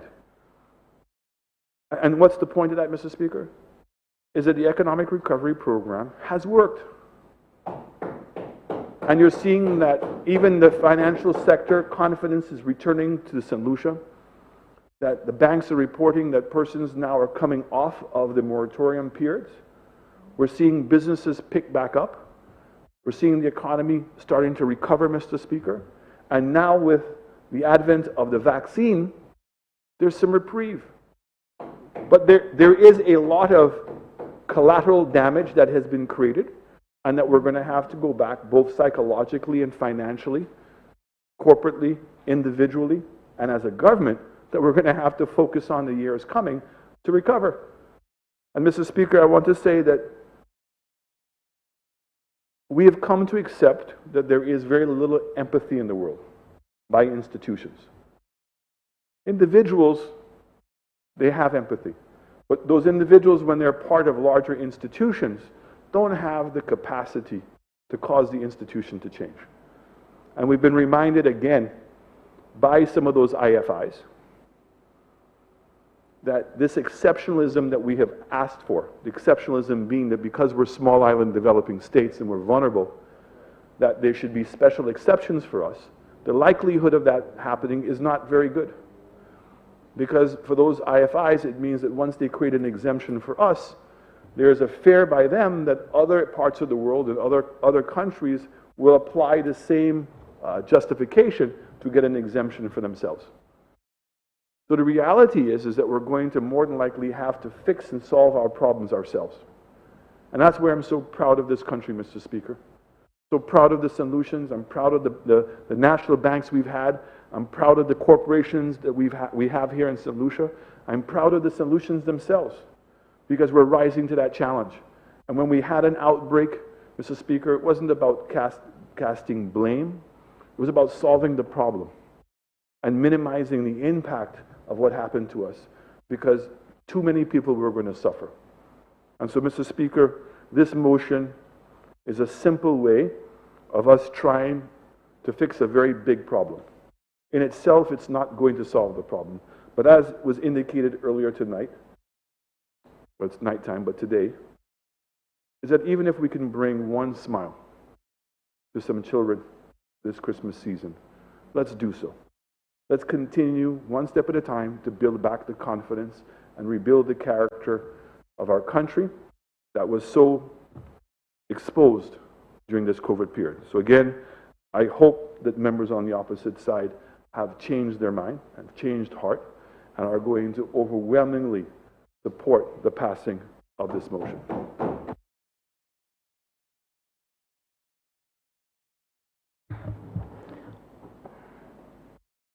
Honourable members, the question is that Parliament, by affirmative resolution, approves the draft value-added tax amendment of Schedule 3 Number 2 order, which amends Schedule 3 of the Act to exempt imports by an elected parliamentarian for the benefit of children, the vulnerable and needy persons in the constituency of the elected parliamentarian of toys, food supplies, care packages, including items for personal use such as food, personal hygiene products, and other personal protective supplies, gift items, including personal presents to be given as part of a Christmas holiday season, Christmas decorations, including Christmas lights, ornaments, and accessories used for their decorative purposes during the Christmas holiday season. I now put a question. As many as are of that opinion, say aye. Aye. As many as of the contrary opinion, say no. I think the ayes have it. The ayes have it.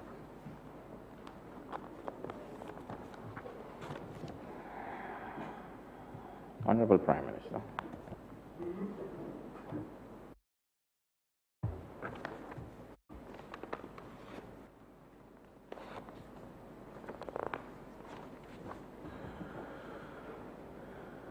Mr. Speaker, I beg to move the following motion standing in my name. Whereas it is provided by Section 63(1) of the Public Finance Management Act number 14 of 2020, the act that the Minister of Finance may, by an affirmation resolution of Parliament, borrow from a bank or other financial institution for capital or recurrent expenditure of government. And whereas it is further provided by Section 64 of the act that money borrowed by the government must be paid into and form part of the consolidated fund.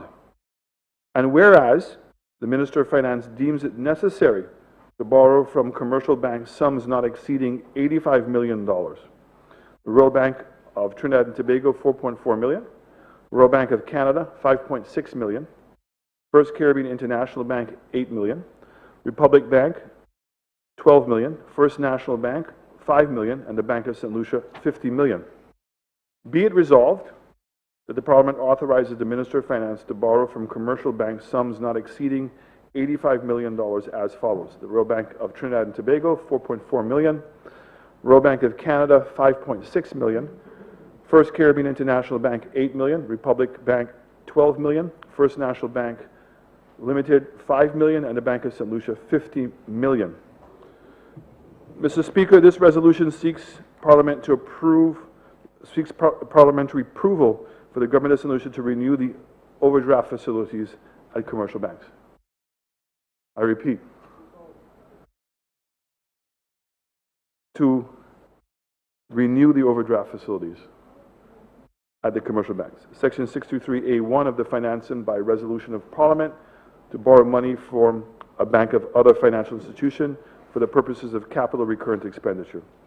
Mr. Speaker, I can go on, but really this is a common practice that both governments have, in which there is an overdraft facility that's facilitated, and that overdraft facility is for 6 months, and every 6 months we come to the House to seek their approval to renew.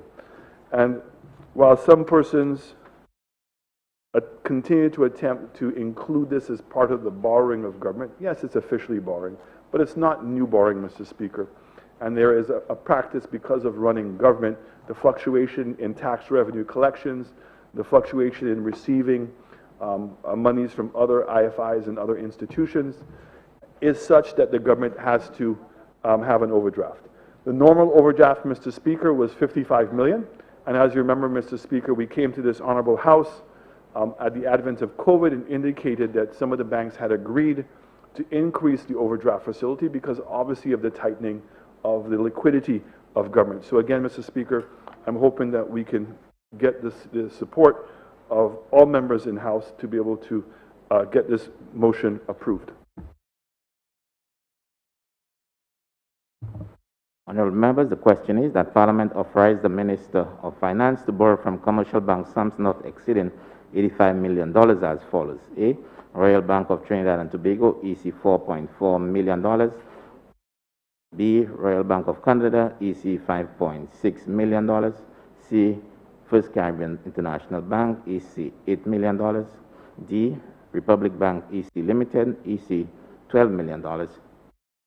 E. First National Bank of St. Lucia Limited, EC $5 million. F. Bank of St. Lucia, EC $50 million. Leader of the Opposition.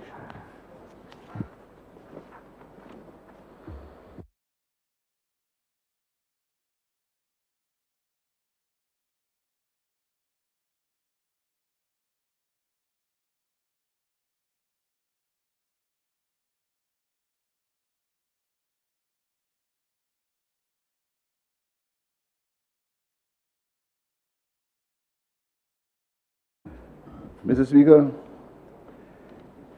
the Minister of Finance, in presenting this motion, expected the members of the House to understand that that was a renewal of the overdraft. But, Mr. Speaker, neither the wording of the order paper, in the order paper, or the wording in the resolution. And you must understand, Mr. Speaker, I got that resolution on Saturday at 12:15, thanks to your hardworking staff. They brought it to my house for me. It's a good thing I live somewhere that's accessible, so they could find me very easily.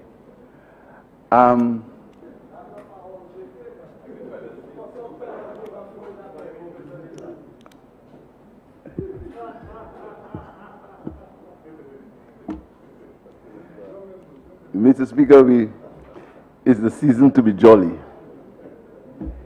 So, Mr. Speaker, so it is not the order paper says the Parliament advises the Minister of Finance to borrow from commercial banks sums not exceeding $85 million as follows. That's what the order paper says. And the resolution speaks to, whereas provided by Section 63 of the Public Finance Act, Management Act number 14, the Minister of Foreign Parliament borrow from a bank or other financial institution for capital or current expenditure of government. And, Mr. Speaker, the Minister of Finance expected people to automatically know it was a renewal of the overdraft. But, Mr. Speaker, what the Minister of Finance must understand is that there is a general feeling of concern, fear, and even panic as to government's borrowing. So anytime these things come to the Parliament, people get anxious and people get nervous. Mr. Speaker, I sat here this morning and I heard parliamentarians behave as if the only people who are politicians in this house were on that side. And they are not aware of what's happening this year or next year. They will not try to get back in Parliament. They are not doing things to get back in Parliament. But we on this side, we are the only ones who are worried about what's happening this year and next year. And all what you say, you're playing politics. You're playing politics. As if across, they play no politics. They are angels and they are saints. And all what they do is for the benefit of us. And we are the ones who are wicked. And we are playing politics. Mr. Speaker, history will show you that this government must understand that there is a right to be, we have a right to be suspicious of many things they have done, Mr. Speaker. And it's our duty to speak of our suspicions, and it's our duty for them to explain, Mr. Speaker. So when people get concerned, when they see $85 million, and there's no explanation that is a renewal of the overdraft, it is our right, or it's the public right, to get nervous. Because this government, in the last 3 months, they've borrowed over $500 million. So it's too much. You can't get annoyed at people if you do not explain to them that you are renewing your overdraft. There is nothing in this resolution that says that the government is renewing the overdraft. Any time that came back to the Parliament every 6 months, and if you look at the one for the last, in June when it came, it said on the section 38.2, I think that was on the old Public Finance Management Act, it said for the renewal of the overdraft. So you can't expect us to just sit and accept what you say. Why must we accept it, Mr. Speaker? We have a right to debate. We have a right to ask questions. So these self-righteous postures that we pretend is only on this side that we are politicians and only us want to win our seats, and you want to win our seats and you're doing it for the glory of God and country. This is not true, Mr. Speaker. So I believe that we must be men and women in this honorable house and understand that the opposition will ask questions, the opposition will debate, and the opposition will make points that are worth making. This morning, Mr. Speaker, I heard members, and I'm not going in this morning's debate, I'm just making a point, Mr. Speaker, that the government said they're almost annoyed. They're almost annoyed at us. I stood here in a debate, and I had a member attack me personally for 46 minutes on the budget debate. And I said nothing. 46 minutes, Mr. Speaker. Nobody stopped him and said that this is a budget debate. 46 minutes. But they have all these self-righteous postures. All these self-righteous postures, as if according to the old Pata people, Ukabayo communion sans confesser. Mr. Speaker, this kind of hypocrisy, Mr. Speaker, must stop it. We know very well that members of this government, members of this government, they have facilitated and they've tolerated people who want to run against us in our seats. Nothing wrong in that. That's politics. But don't come here and pretend that you are self-righteous and you're only speaking about the high ideal. So we have a reason. So there is a reason why we are speaking about these things, Mr. Speaker. There's a reason why we need to get details, because we are concerned about the level of borrowing of this government. There's a reason why, Mr. Speaker. Mr. Speaker, I'll tell you something further. Mr. Speaker. The member for Surface Cashies always tries to downgrade the fact that I'm in this house for 25 years, Mr. Speaker. Mr. Speaker, I join, Mr. Speaker, a proud record of men and women, of men who have been in this house for 25 years, Mr. Speaker. And I'm proud of it, and the people of Cassis are proud of me, and I'm proud of them for re-electing me for 25 years in this honorable house, Mr. Speaker. So when you pretend that I am here, I'm not here because I'm lucky, I'm here because I've worked with the people of my constituency. I appreciate them. They trust me, and they've re-elected me, and they will re-elect me at the next general elections. And if you don't like it, so, Mr. Speaker, as I end, Mr. Speaker, I want to tell you that there is reason why we are asking these questions as it relates to these resolutions. There's a reason why. The reason why is because the people of St. Lucia are concerned, and we are concerned. We're concerned about how are these loans going to be repaid. We are concerned because we know that the government is in deep financial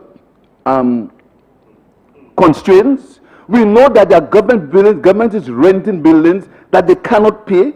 They have not paid. We know there are great arrears of payables. We've not got a listing of the payables that this government owes at this point in time. And I'm going to give you the benefit and say it's COVID.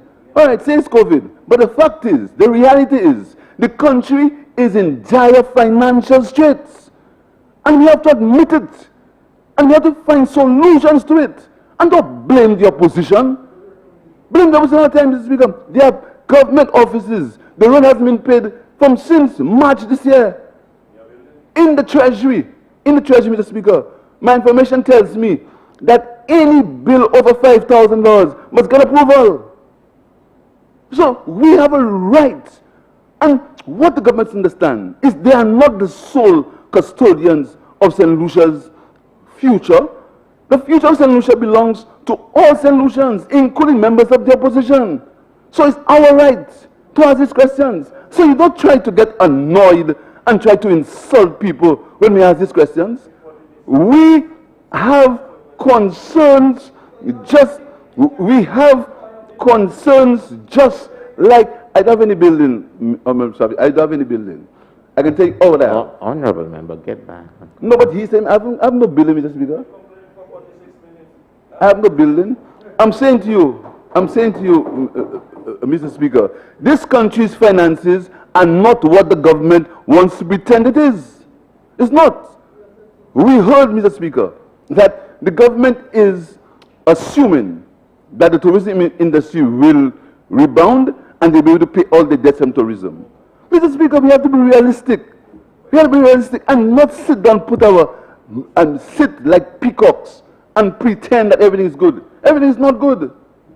So we have a right to raise these issues. We have a right to raise the fact that these debts have to be paid sooner than later. The government is embarking on 5-year debts in design finance contracts. 5 years debt. There was no COVID when we did it. 5-year debts, Mr. Speaker. To buy a car, you can get a loan for a car in 7 years. The government is embarking on 5-year contracts, DFCs, at 5% interest. These are short-term loans, Mr. Speaker. Up to now, this honorable house has not been told what is the value of these DFCs. How many of these DFCs have been given out? What are the terms of payment? How many of them? What are the terms of payment? See, we must ask these questions, but because these are relevant questions, Mr. Speaker. Last week, I was reading something, the IMF report on the Bahamas. And the IMF report said that the Bahamas will have to pay back these debts. So that soft money that we're getting now, we have to pay it back. Very soon, these countries will have to restructure their whole fiscal environment to pay back these debts. So we have a right to ask these questions. And we will never desist from asking these questions in spite of how they try to make us believe that we are doing something wrong. We have nothing personal when it comes to, I'm nothing personal about anybody on this side. I'm nothing personal. Why am I saying personal? What I do not agree with is some of the policies under pretense. Under pretense, nothing personal. So when we raise these kind of issues in this honorable house, we do not intend to attack people personally. These are relevant issues. Because it's our children, Mr. Speaker, who will pay. Talking about the finances of this honorable country, Mr. Speaker. The NIC that we've just spent millions of dollars from for a good cause, for years now, the NIC report has said that in 2050 the major fund will go broke. But we're kicking down the street. That's a fact. We as a country must begin to address these issues and stop playing the one-upmanship, trying to attack each other, 25 years nonsense. We must deal with these issues, Mr. Speaker, because the NIC, which is the future of the pensioners of this country, it will run broke in 2015 if we do not raise the contributions. 2050. And that is the fact. So why can't I raise it? Why must you attack me if I raise it? Why must you laugh and believe that you're trying all kinds of things, Mr. Speaker? We'll raise it. And the people of St. Lucia will have to decide, Mr. Speaker, whether what we are saying. You see why I can't continue this discussion? You see? You see why I can't Leader of the continue? opposition. Mr. Speaker, it's difficult. It's very difficult. Mr. Speaker. Mr. Speaker.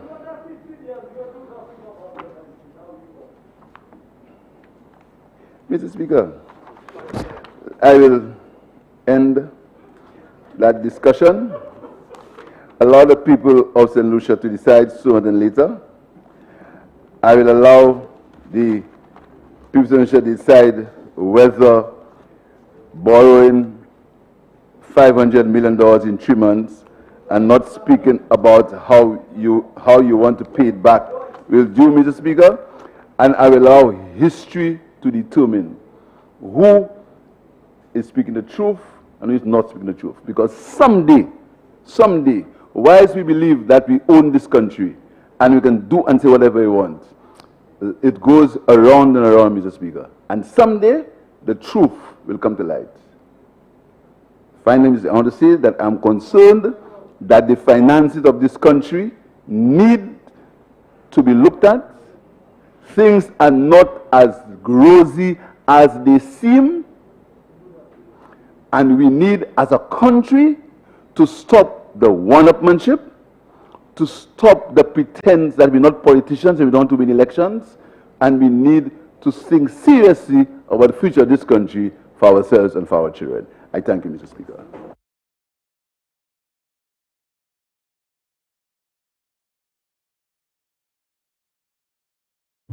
Member for Castries South.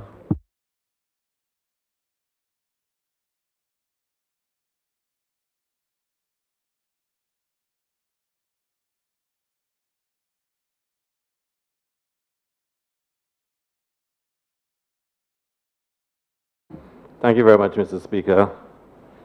I want to make a very short contribution on the resolution to lend support to some of the issues which were raised by the Leader of the Opposition, Mr. Speaker, and for answers to be provided, and probably you can help guide us on this. And I'm often reminded that I'm a newbie, I just come, but I have looked at previous resolutions for renewals of the overdraft. And I looked in particular at the one, I think it was in June, and it had a particular wording. And the wording which was used then made it very clear that this was for an overdraft facility. It was money being requested by way of advances.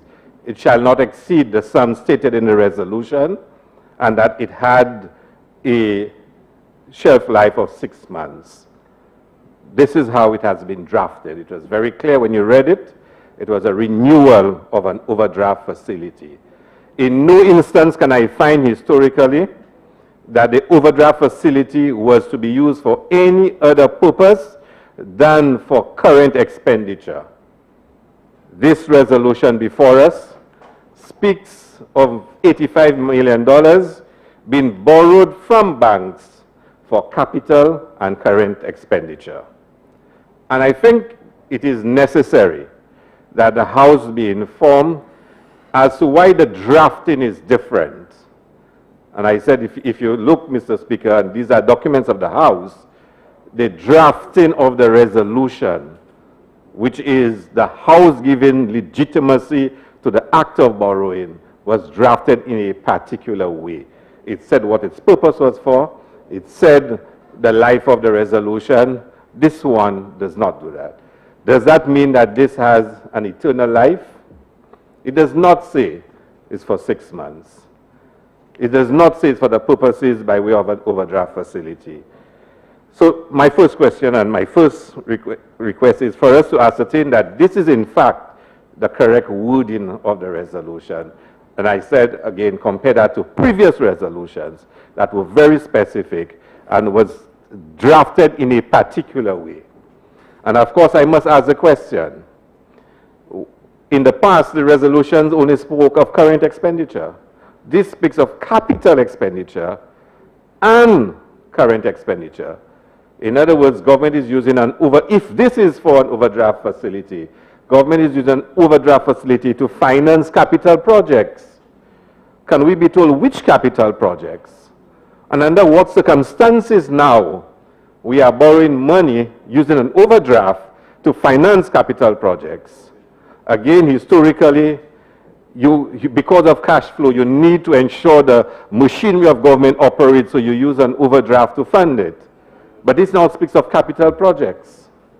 Which capital projects? And if that's been used to finance capital projects, how will those monies be accounted for? Is there a loan coming later down the road? Is there a grant coming later down the road? Is this bridge financing? Because we're now using an overdraft facility to finance projects. And I think it's quite in order for us to ask which capital projects that is being used, that this facility will be used for. Mr. Speaker, I think we all agree, and I think the leader of the opposition, Member Castro, has made the point. St. Lucians are very nervy about borrowing, because when monies are borrowed, it has to be paid. So people will have questions, and people are asking questions. And like I said, this does not provide the answers. I'm not suggesting that it is wrong. I can tell you it is unusual, because it is not the normal way in which resolutions have been passed and been drafted in the past. And I certainly would hope, Mr. Speaker, you can provide us with an answer as to the capital projects component for which this speaks. Thank you very much.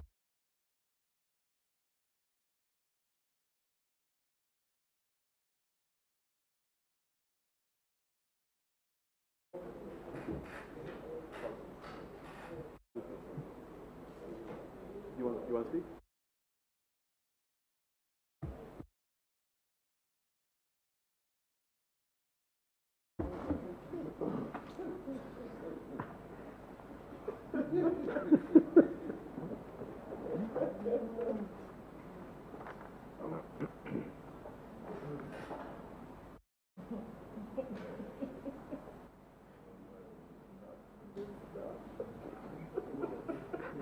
That's your last sitting for the parliament, don't worry. Member for Castro South East.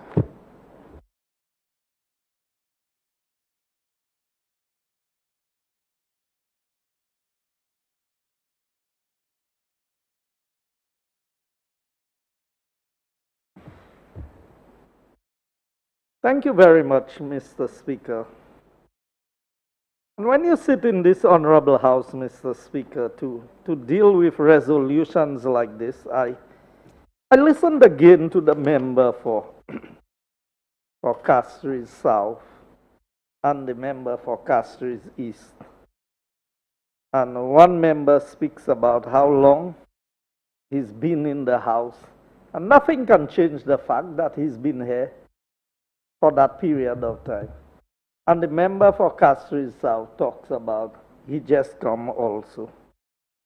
No, Mr. Speaker, maybe the two of them need to take an average and try and work out what to say when they come to these bills, because the Prime Minister gives an explanation, Mr. Speaker, that this is not new borrowings.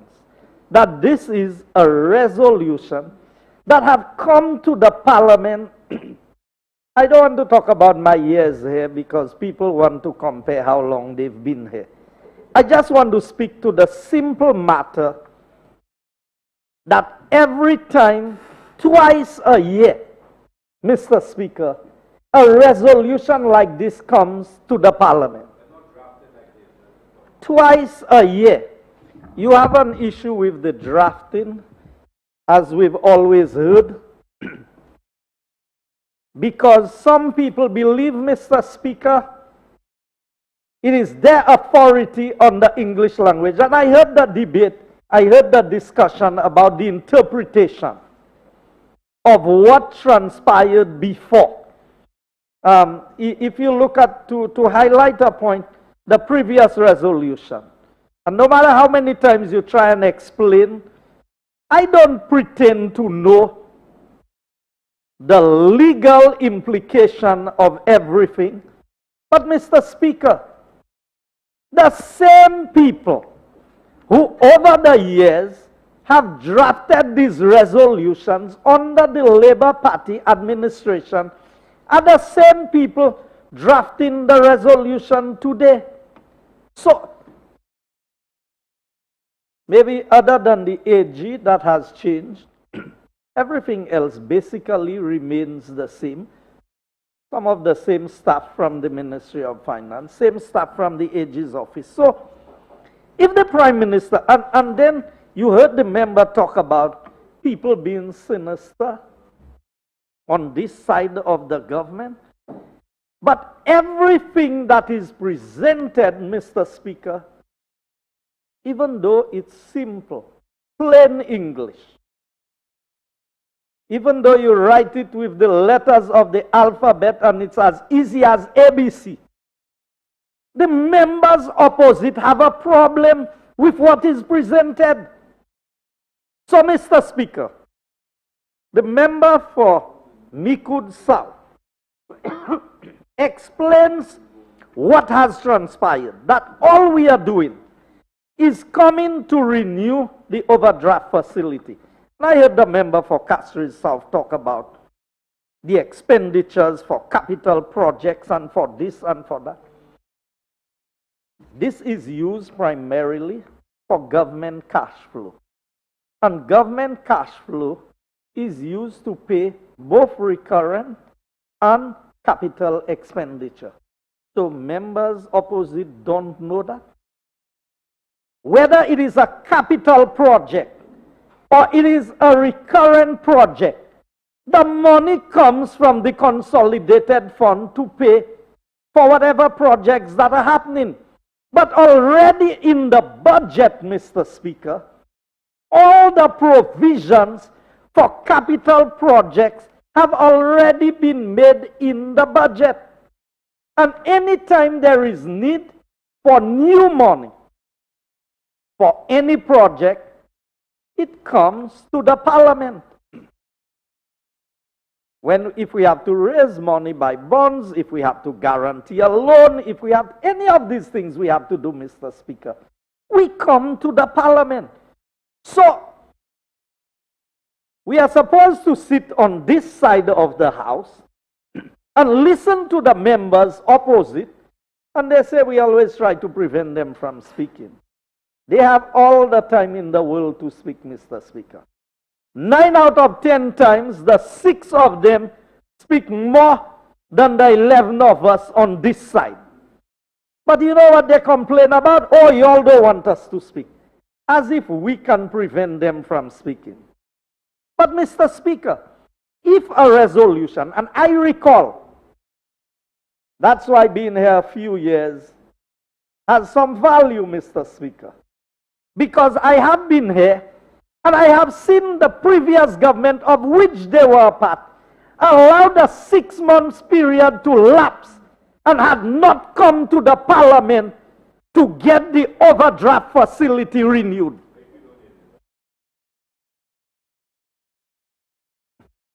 Mr. Speaker, the banks continued to allow the overdraft facility to operate, even when there was not a parliamentary sitting.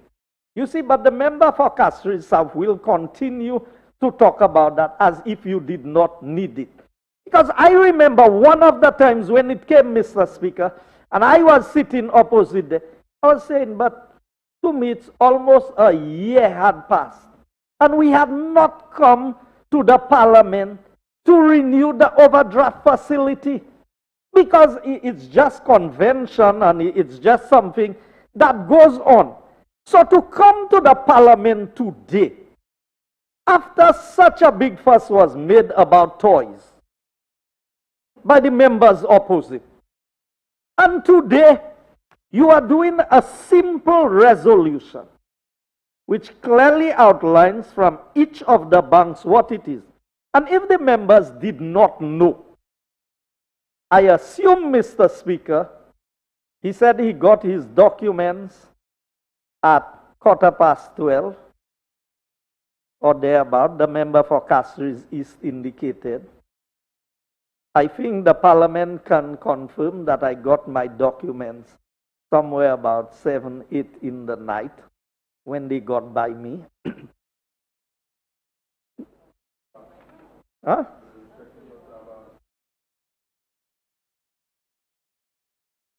Mr. Speaker, a simple matter like this, if you are not clear and an explanation is given by the Minister of Finance to say, look here, this resolution, and I wish I didn't know that would be a topic of discussion, so I did not look for a previous copy of a similar resolution and see how different the resolutions are in terms of what is there. But Mr. Speaker, it tells you that the members opposite have a problem, because they must find something to label this government about borrowing. On one hand, they will tell you, we understand the government must borrow, but, you know, my father always said, but is a conjunction. 9 out of 10 times it erases the previous statement that was made. Because you say that, but. So, I want the public of St. Lucia to understand that this overdraft facility, and for those of us who have run businesses over the years, we would have a fairly good idea of what an overdraft facility is. I'm good. The overdraft facility, Mr. Speaker, is that you expect to collect the revenue. You expect that your business is going to generate sufficient money to be able to pay your overdraft. But for the sake of keeping your business, so let's say your salaries are due at the end of the month. If you sell in car parts, you can't tell the accountant, take a windshield and go home as your payment, even if the windshield is worth more than what the salary of the accountant is. Neither can you tell them, well, okay, take this door for this car for your payment. So an overdraft facility is used for cash flow purposes. Simple, Mr. Speaker. It's similar to government. We may be collecting revenue from Inland Revenue Department. We would be collecting revenue from Customs. We would be collecting revenue from VAT. All different. But sometimes when the salaries are due to be paid, take for example coming into this month, salaries when? Sometime this week. You have to pay well in advance of Christmas. But what happens? Most of the revenue collection for government may come at the end of December. All the government is doing is using an overdraft facility to meet these obligations, and you cannot go beyond that. I mean, for people who want to govern a country, for people who have governed a country, to come with this lame argument about, oh, but you have to be able to pay back the money. Of course, everybody knows that if you take a loan, you have to pay it back. At least those who are honest and good persons in paying their credit. So, Mr. Speaker, members opposite must take a different approach. This is simple. So, you want at the end of the month, so you say capital projects. But if somebody is working on a capital project, let's say it's a road project, financed through the Taiwanese loan, and the money is not there yet, or take a CDP project, which is financed, it has its direct heading of financing.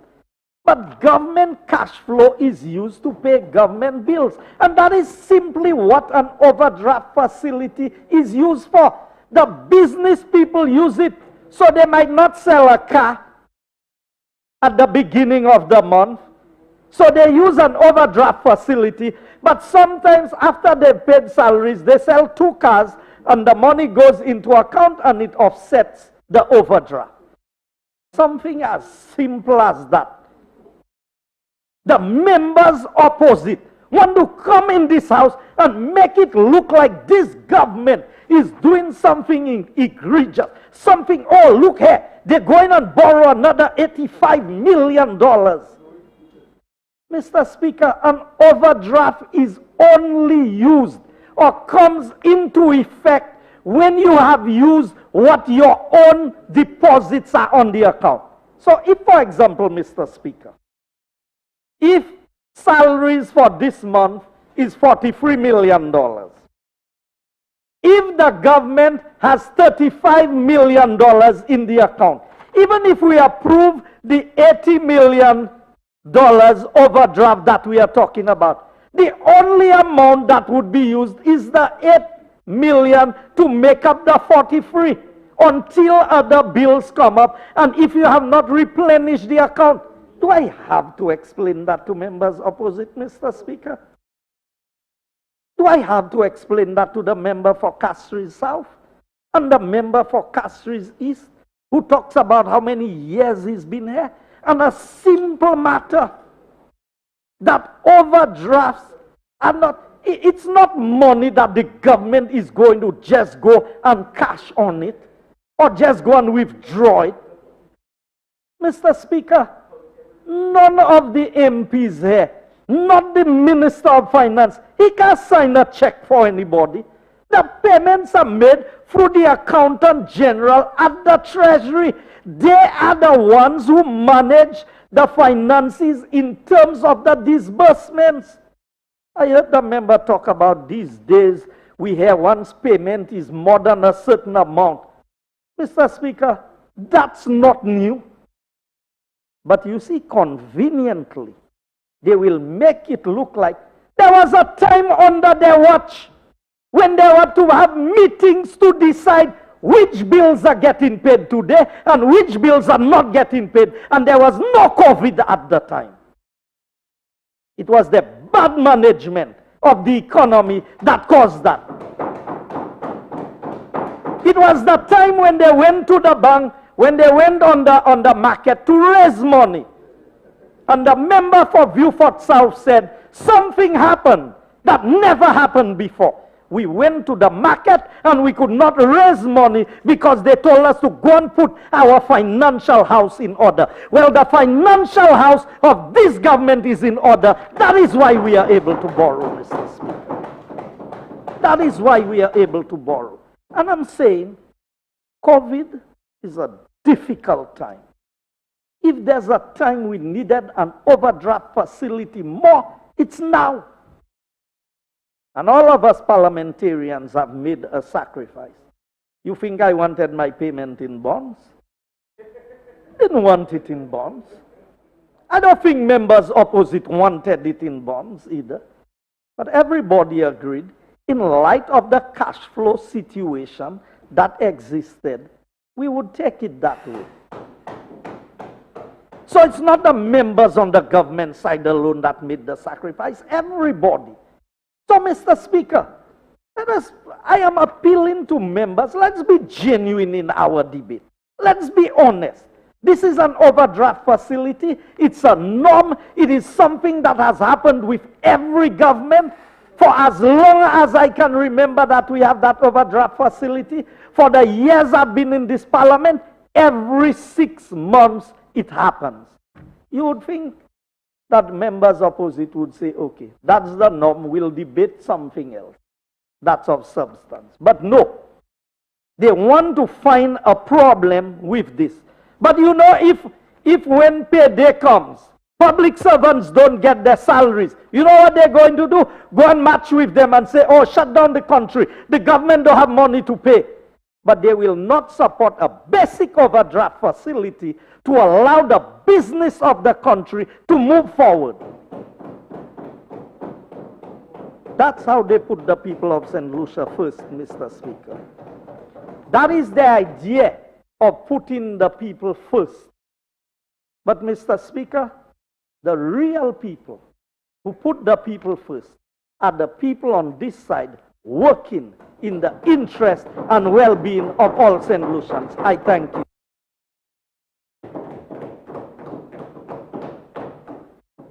Member for Library.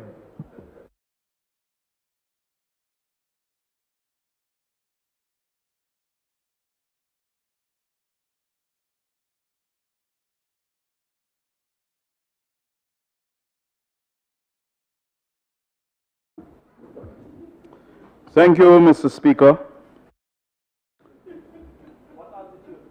Mr. Speaker, in keeping with my responsibilities as a parliamentarian representing the PRL, I will stand in this honorable house and make a presentation befitting the moment. The Minister for Finance and member for Miku South has asked me to stick to what I know, and I shall stick to what I know, Mr. Speaker.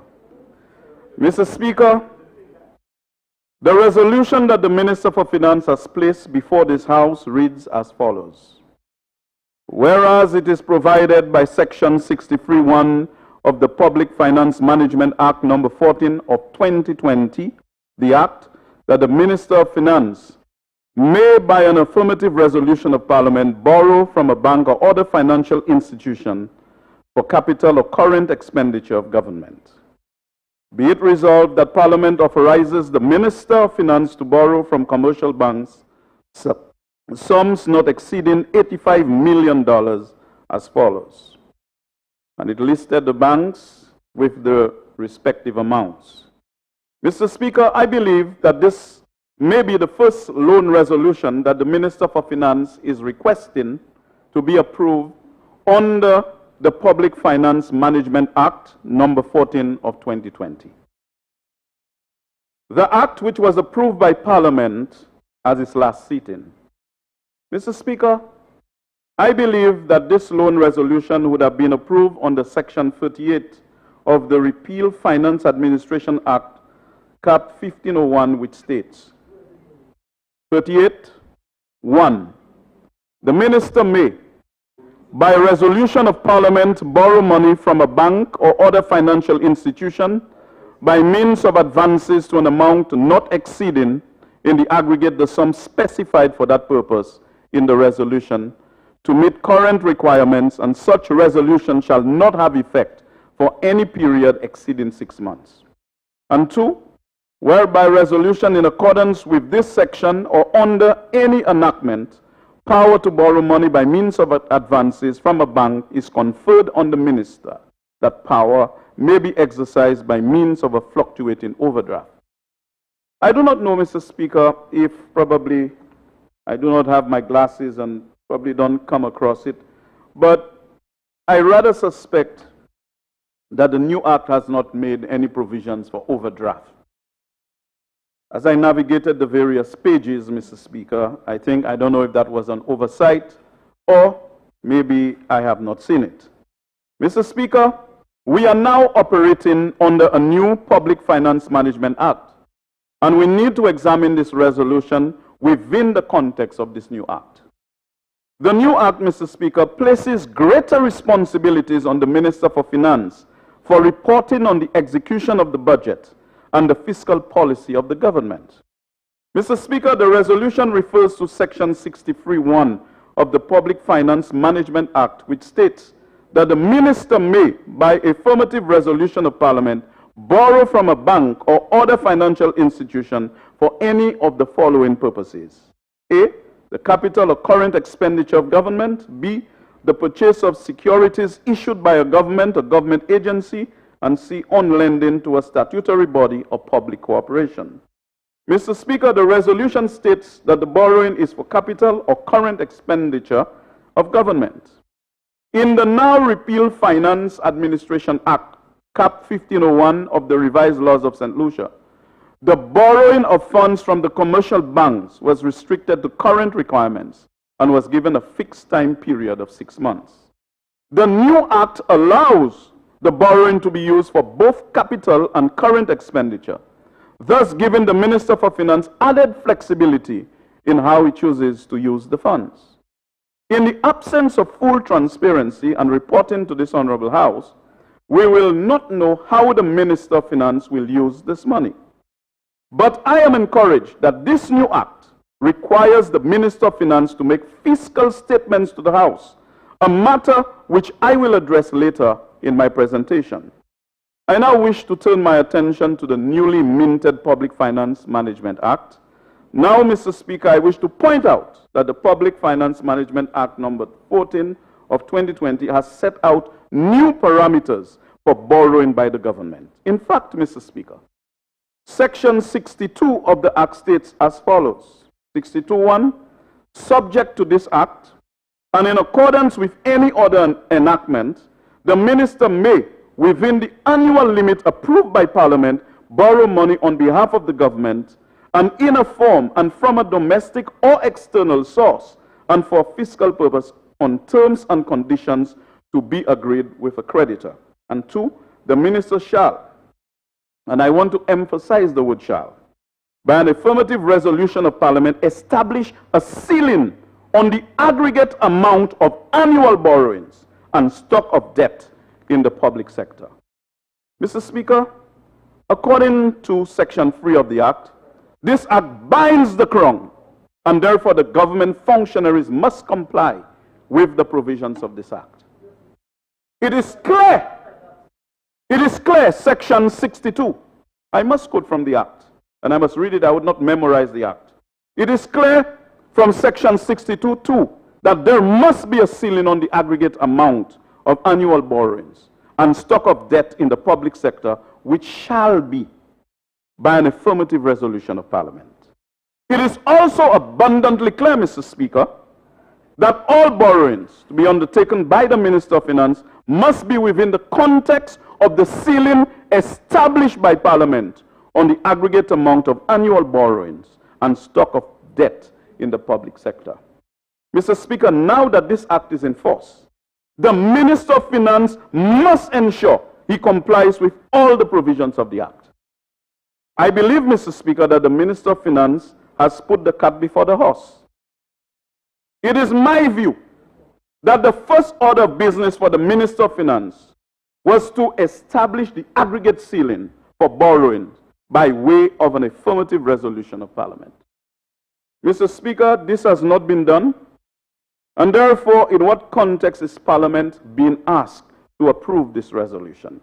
The aggregate ceiling has not been established. And I have complained many times before in this House, Mr. Speaker, that borrowings have taken place outside of the context of the budget that was presented. And there has been no explanation, no credible presentation in this House to explain what is happening, like the Minister for Finance is implementing an entirely new budget, not the one that was approved. And therefore, we must come to this House on behalf of the people that we represent and ask relevant questions. Mr. Speaker, this Act clearly gives parameters within which the Minister of Finance operates, and therefore he needs to comply with these parameters. Now I know, Mr. Speaker, the Minister of Finance may use in his defense that the Act was only passed recently. I do not, however, think, Mr. Speaker, this is a valid reason for not receiving from Parliament approval for an aggregate ceiling for borrowing and for public sector debt. In fact, it should be easier for him to do so, given that the financial year is coming to an end on March 31st, 2021. Mr. Speaker, a second and related point I wish to make is that all borrowings takes place within a macroeconomic and fiscal policy framework established by the government. A point I have repeatedly made in this House, Mr. Speaker, to the Minister of Finance needs to submit a report to Parliament on the performance of the budget in terms of revenue and current and capital expenditure. A point, Mr. Speaker, that the Minister of Finance has repeatedly ignored. But that's his prerogative. Although I noted in the last sitting, he attempted to provide a report on the minister's statements. He gave a little thing, and this morning I heard him all over the place. But this is not what we are talking about. We are not talking about this amoeba which has no definite shape and form. We are talking about something substantial to this Parliament so that we can give careful and sensible treatment to it. I note, Mr. Speaker, that Section 27 of the Public Finance Management Act provides for the Minister of Finance to make a fiscal policy statement. This section states as follows, 27(1), the minister shall issue a fiscal policy statement no later than the end of the first 6 months of each financial year. 2, the fiscal policy statement under subsection 1 comprises a review of the performance of the budget in the previous 6 months and its impact on the remainder of the financial year and the 2 subsequent financial years immediately following the financial year based on the prescribed fiscal targets and the fiscal policy. B, a statement on the changes to the economy from the previous review and reasons for the change. C, a statement on the fiscal risk to the economy and public debt. I want to particularly emphasize this statement as it relates to public debt, and specifically the resolution to borrow money we are considering now, Mr. Speaker. D, a statement on the impact of the change on the economy in the coming 6 months of the financial year and 2 subsequent financial years immediately following the financial year. E, a statement to identify fiscal risk and the proposed policy to address fiscal risk and public debt for the remainder of the financial year and the 2 subsequent financial years immediately following the financial year. F, a macroeconomic forecast. And G, a statement of the annual programs that are intended to present investment projects for implementation in the public sector. Mr. Speaker, I have repeatedly advocated that all borrowings must be viewed within a strategic and macroeconomic context. And this is what this section provides for. The government has, however, Mr. Speaker, continued to adopt a boutique approach to borrowing, coming to Parliament at almost every sitting, requesting more and more and more borrowings, but not within any sound macroeconomic framework. Right now, Mr. Speaker, we have only received a paucity of information from the Minister of Finance on the performance of the economy, the performance of the budget, and the public debt, Mr. Speaker. We cannot operate a small, open, and vulnerable economy like this, especially in this very difficult environment where we have COVID-induced economic and social crises. Mr. Speaker, this cannot continue. And we now have a Public Finance Management Act, which mandates him to provide relevant information to this House. Mr. Speaker, I am beginning to wonder why the Minister of Finance sought the approval of Parliament for this new legislation when he has been reluctant to provide the information that we on this side of the House have requested.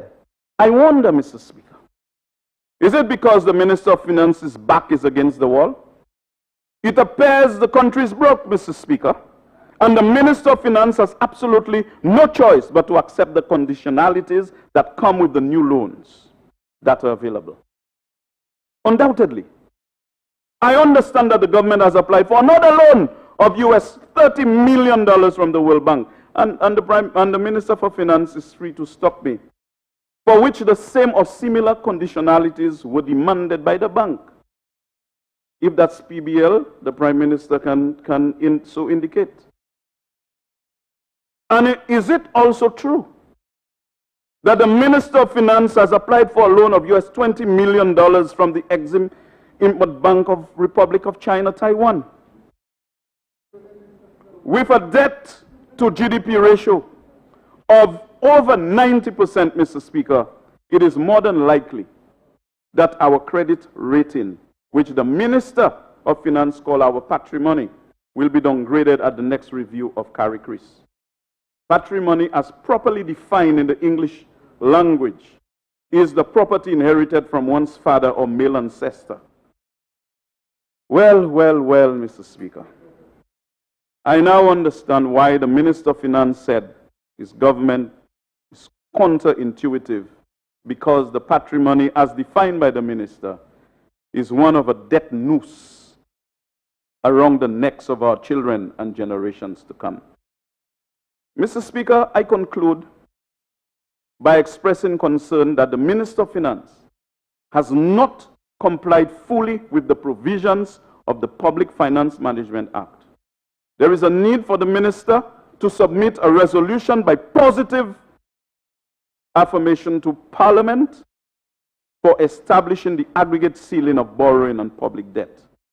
Mr. Speaker, we come to this House and we give members opposite the best possible advice from informed positions,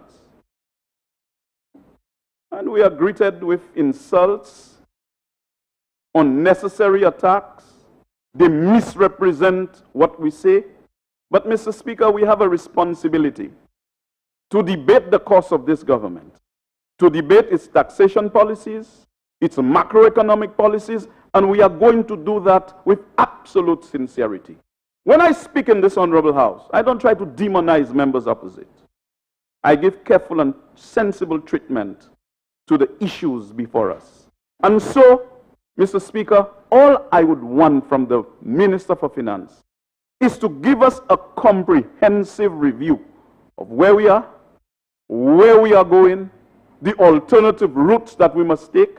And they are right in saying that in this COVID-19 environment, it is not business as usual. It is not business as usual. And the opposition has always been favorably disposed to cooperating with the government as far as practicable in taking this country on a proper course. But the government seems to be navigating in a dangerous direction, and that makes us unequally yoked, Mr. Speaker. But we have that responsibility to come to this House and to speak clearly on the issues that impact negatively on our constituents and our country. I make my presentations not out of any resentment for members opposite, but love for my crisis-laden homeland. Mr. Speaker, I thank you and I yield the floor.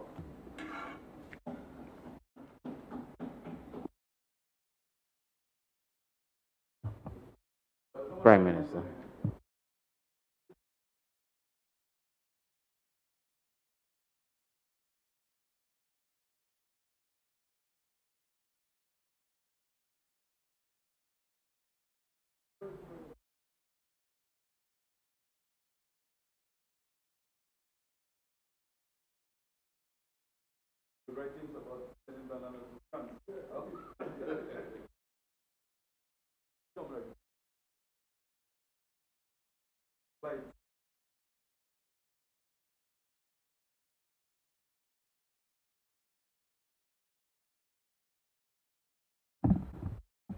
Mr. Speaker, Parliamentary Resolution number 86 of 2020 authorized the Minister of Finance to borrow sums not exceeding Eastern Caribbean $85 million outstanding at any one time by means of fluctuating overdrafts with commercial banks. Mr. Speaker, the overdraft facilities held at the various commercial banks are used to facilitate the timely settlement of government expenditures such as salaries and other operating expenses. Given the current resolution ended on December 8th, 2020, the government can legally access short-term borrowing to meet current requirements.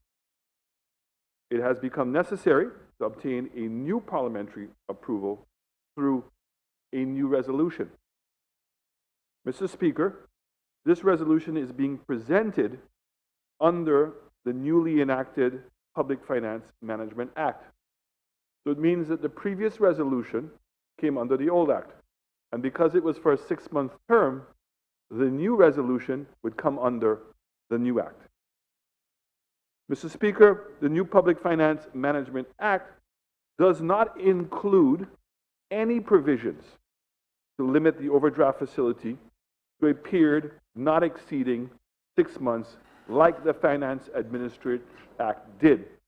However, we require a new parliamentary approval because the aforementioned resolution lapsed on December 8, 2020.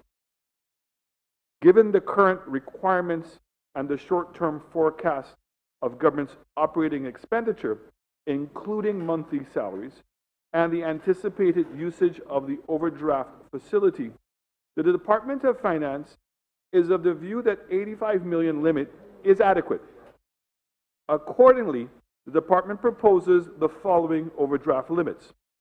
The overdraft facility is expected to generate an average interest cost for the financial year of approximately $850,000, which represents a cost of less than 1% on the facility. Mr. Speaker, overdraft borrowing by the government attracts interest rates ranging from 10% to 11.5% per annum at the various commercial banks. However, with the advent of the regional government securities market, the government has been able to borrow short-term funds by issuing treasury bills. It is noteworthy, Mr. Speaker, that the government of St. Lucia's treasury bills have been able to attract an interest rate as low as 1.99% on the regional bond market. The raising of funds on the RGSM is not a complete substitute for the use of the overdraft facility. The monies obtained from the RGSM plus the overdraft facility should be used in tandem. This allows for efficient and effective management of the cash flows in addition to lowering the short-term interest costs. We call it blending. Mr. Speaker, the Office of the Director of Finance was given the mandate to raise $1.347 billion in bonds, treasury bills, and loans. As of October 31st, 2020, the department has raised $730 million, or 54% of the 2021 funding requirement. Mr. Speaker, for the period April to October, the average rollover rate of government of St. Lucia bonds and treasury bills is 77%. Mr. Speaker, since the onset of the pandemic, the central government has experienced significant financing pressures resulting from shortfalls in revenue, increased demands for COVID-19 related expenditures, and staggered financial conditions in the debt market. Mr. Speaker, one of the steps government has taken to respond to the economic impact of the crisis was the increase in the overdrafts held at the domestic commercial banks from 55 million to 85 million. This was part of a broader fiscal management strategy to help the government navigate the economic crisis. This increase in the overdraft facility has assisted the government in meeting the timely payments of its debt obligations and also in satisfying other operating expenditures. Mr. Speaker, notwithstanding the current challenging market conditions, the Department of Finance continues to collaborate with the brokers and investors for the reissuance of debt instruments. Over the past 6 months, the department has made successful inroads through a number of virtual meetings and consultations with existing and new potential investors. This direct targeted approach adopted by the ministry has greatly assisted the government in managing the debt redemptions and rollovers. Greater yields are expected through the focused investor relations management intervention going forward as we undertake economic recovery and rebuilding efforts. Mr. Speaker, in short, Mr. Speaker, this short-term access to funds through the overdraft facilities will alleviate some of our current cash flow challenges. It is for these reasons that I have presented this bill. Mr. Speaker, members on the opposite side have also brought up other critical issues I believe that need to be addressed. First of all, in indicating that there were persons who were suggesting that this was new debt, I made no mention of any name. But I'm very happy in the House today that the Leader of the Opposition certainly has identified himself as such a person. Mr. Speaker, the only reason why there are persons who may want to believe or are led to believe that the government is in crisis are certainly from the utterings, uninformed ones at that, from members of the opposite side, Mr. Speaker. Fact is that this government has been very transparent through this entire process. When we came to the House to pass the budget, we indicated that there was going to be a significant tax shortfall. We also indicated, Mr. Speaker, that we were expecting that 25% of the bonds due, which was about $900 million, would be redeemed. And we also indicated that there would be an increase in expenditure because of COVID. In the early days, Mr. Speaker, in understanding that we would not have been able to raise monies early enough to meet those revenue shortfalls, that we attempted to work with the civil servants in order to defray their salaries for a 3-month period. Again, Mr. Speaker, at no point did we talk about asking civil servants to take a pay cut. We were simply talking about from a cash flow perspective. And if we were able to work with them, and considering that the country was shut down, we felt it was a reasonable request to be made.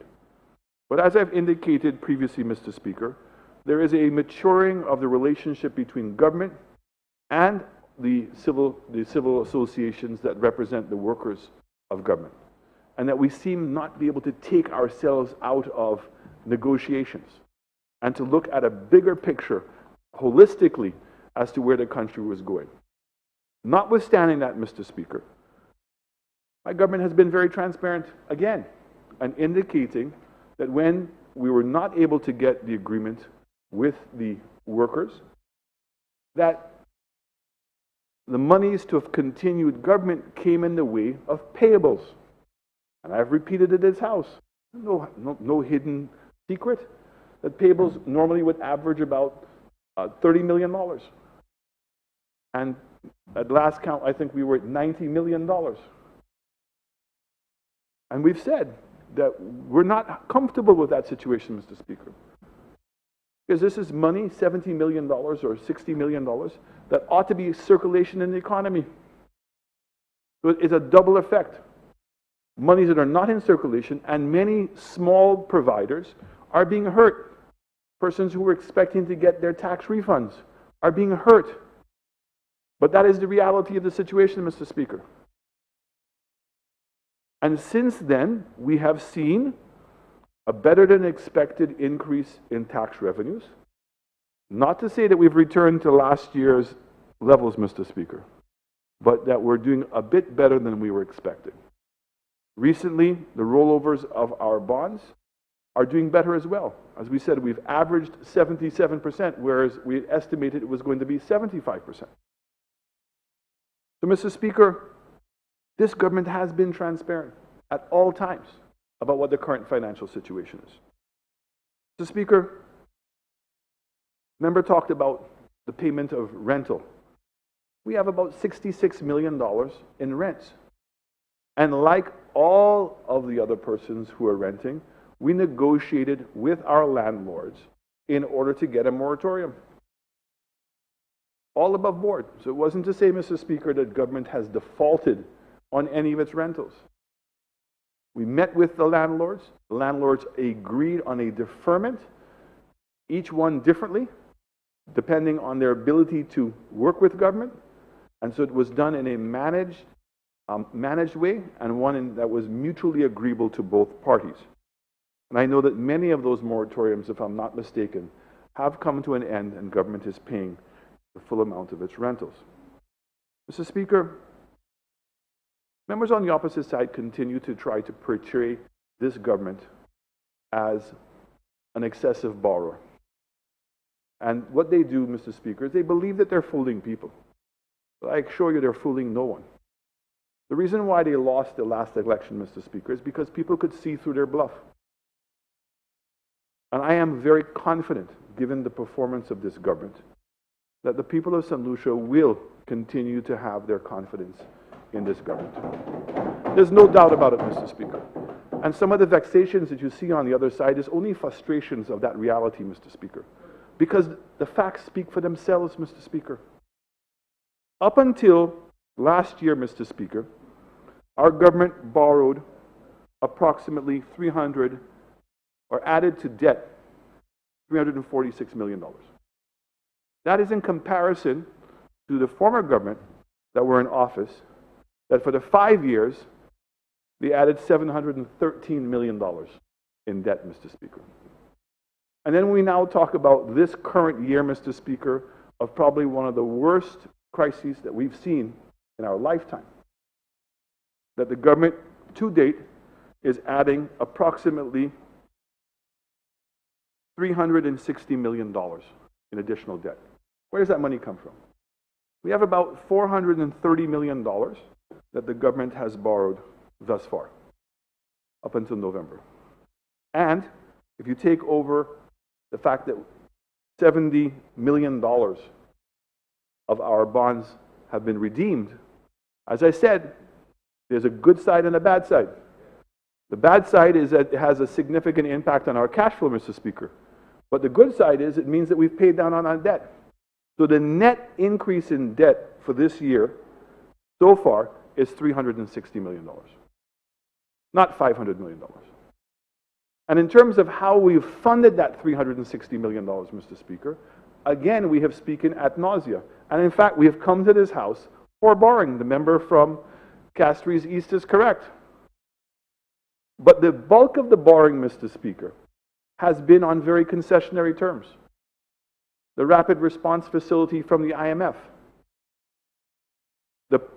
the policy-based loan with CDB, the $20 million to come from which was a repurposing of a loan for the Taiwanese, as well as the $30 million of IDA funds, which is also being repurposed for budgetary support. Again, my government was transparent in indicating that in the case of a policy-based loan, as well as using monies from the World Bank to support budgetary support, it does have its level of conditionalities, Mr. Speaker. And those conditionalities have existed in good times and in bad times.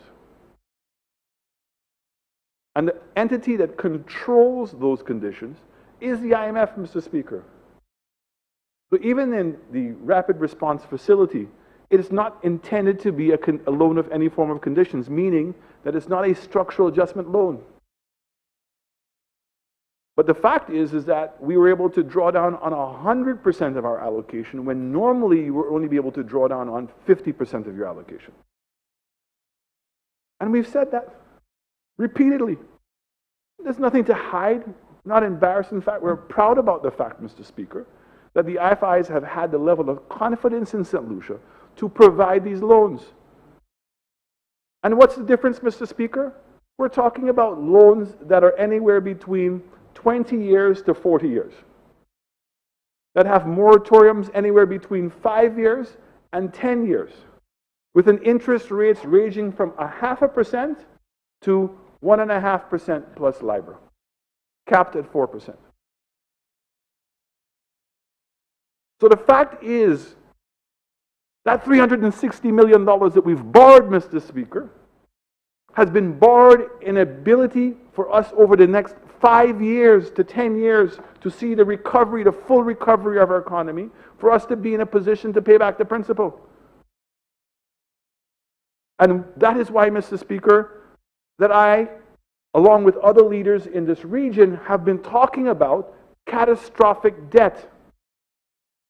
The debt that had to be incurred because of the financial crisis. Debt that has to be incurred because of climate change. And now the debt that's being incurred because of the pandemic. All of these are exogenous impacts which have negatively impacted us, and our policies could not defend us from what is taking place. Who has kept it as a secret that the debt to GDP is going to go to 85 and possibly 90%? We've provided that in numerous reports. And we've said that that debt to GDP is coming out of the combination of two things. One, the significant shortfall in tax revenues. In the month of April and May, a 50% reduction in tax revenues. Also, projections are that the GDP of this year will contract somewhere between 19% to 26%. All is going to depend on how we do in the last quarter. All of these, Mr. Speaker, have implications as to what the final debt to GDP number is going to be. If we go, Mr. Speaker, to the social and economic review, talk about mismanagement of an economy. The debt to GDP, when we came into government, Mr. Speaker, was at 61%. We brought it down to 59.6%. So it means the economic growth that we have had, combined with the amount of money that we were borrowing, that we were better off. How can that represent any form of mismanagement by the government? That the economic growth rate for every year that we've been in office thus far has been positive. Mr. Speaker, the members on the opposite side could muster up 1 year in 5 years of positive economic growth. One. Mr. Speaker, in 1 year of economic growth, we outperformed the members on the opposite side if you accumulated all 5 years of economic growth. Because over the 5 years, Mr. Speaker, they averaged negative growth. Mr. Speaker, these are numbers that are readily available to members on the opposite side.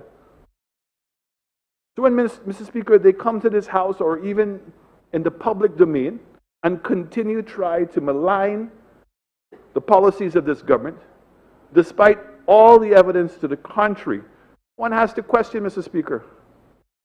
And if members on the opposite side genuinely believe that on their track record, and the fact that you have a member from Castries East, Mr. Speaker, who is now the leader of the opposition, the leader of the opposition, and the leader of the St. Lucia Labour Party, who's been there, as he said, 20-something years. And for most, if not all of those years, he has been the de facto deputy political leader, and when they're in government, they're self-proclaimed deputy prime minister of the country. How does the member from Castries East, Mr. Speaker, expect to extricate himself from that history? And to suggest that members on this side are somehow laughing at him, ridiculing him because of his history, but he cannot extricate himself.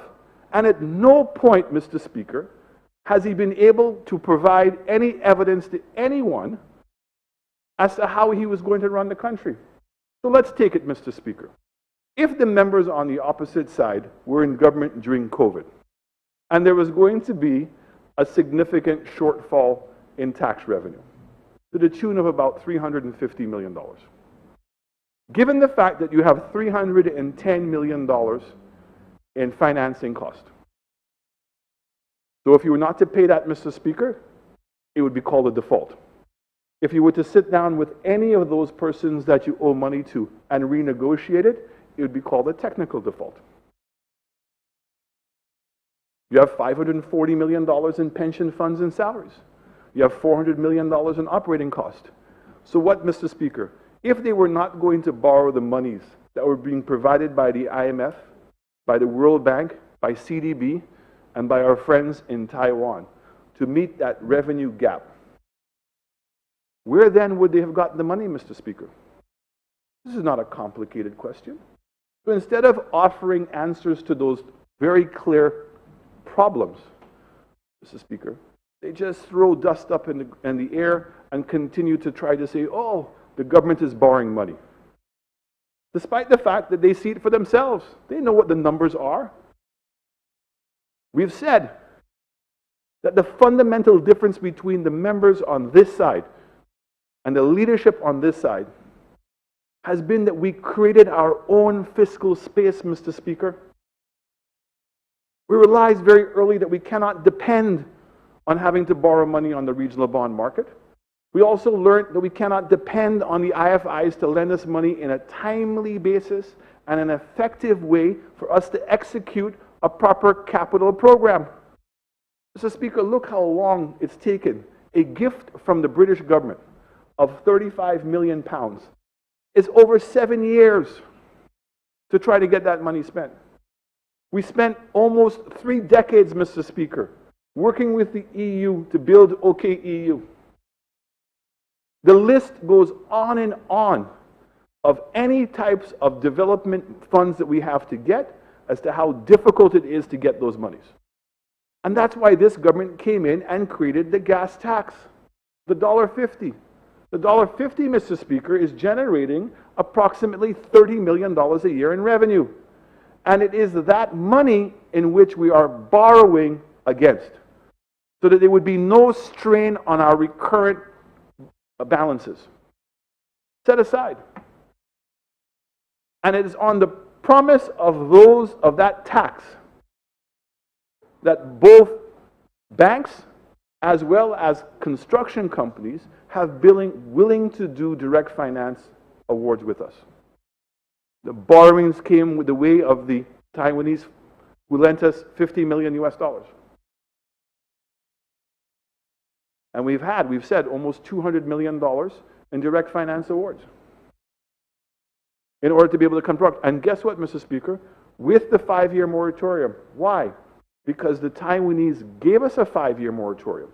And so therefore, the loan agreements that we have are to make sure that by the time we have to start repaying the Taiwanese loan, that we've had time to pay off the local direct finance construct awards based on the $30 million a year. So 30 million times the 5 years, 150 million. And if it continues, and as the economy recovers and we're able to gain more money, then there'll be more money available. We also, Mr. Speaker, raised the airport tax from $25 US to $98 US.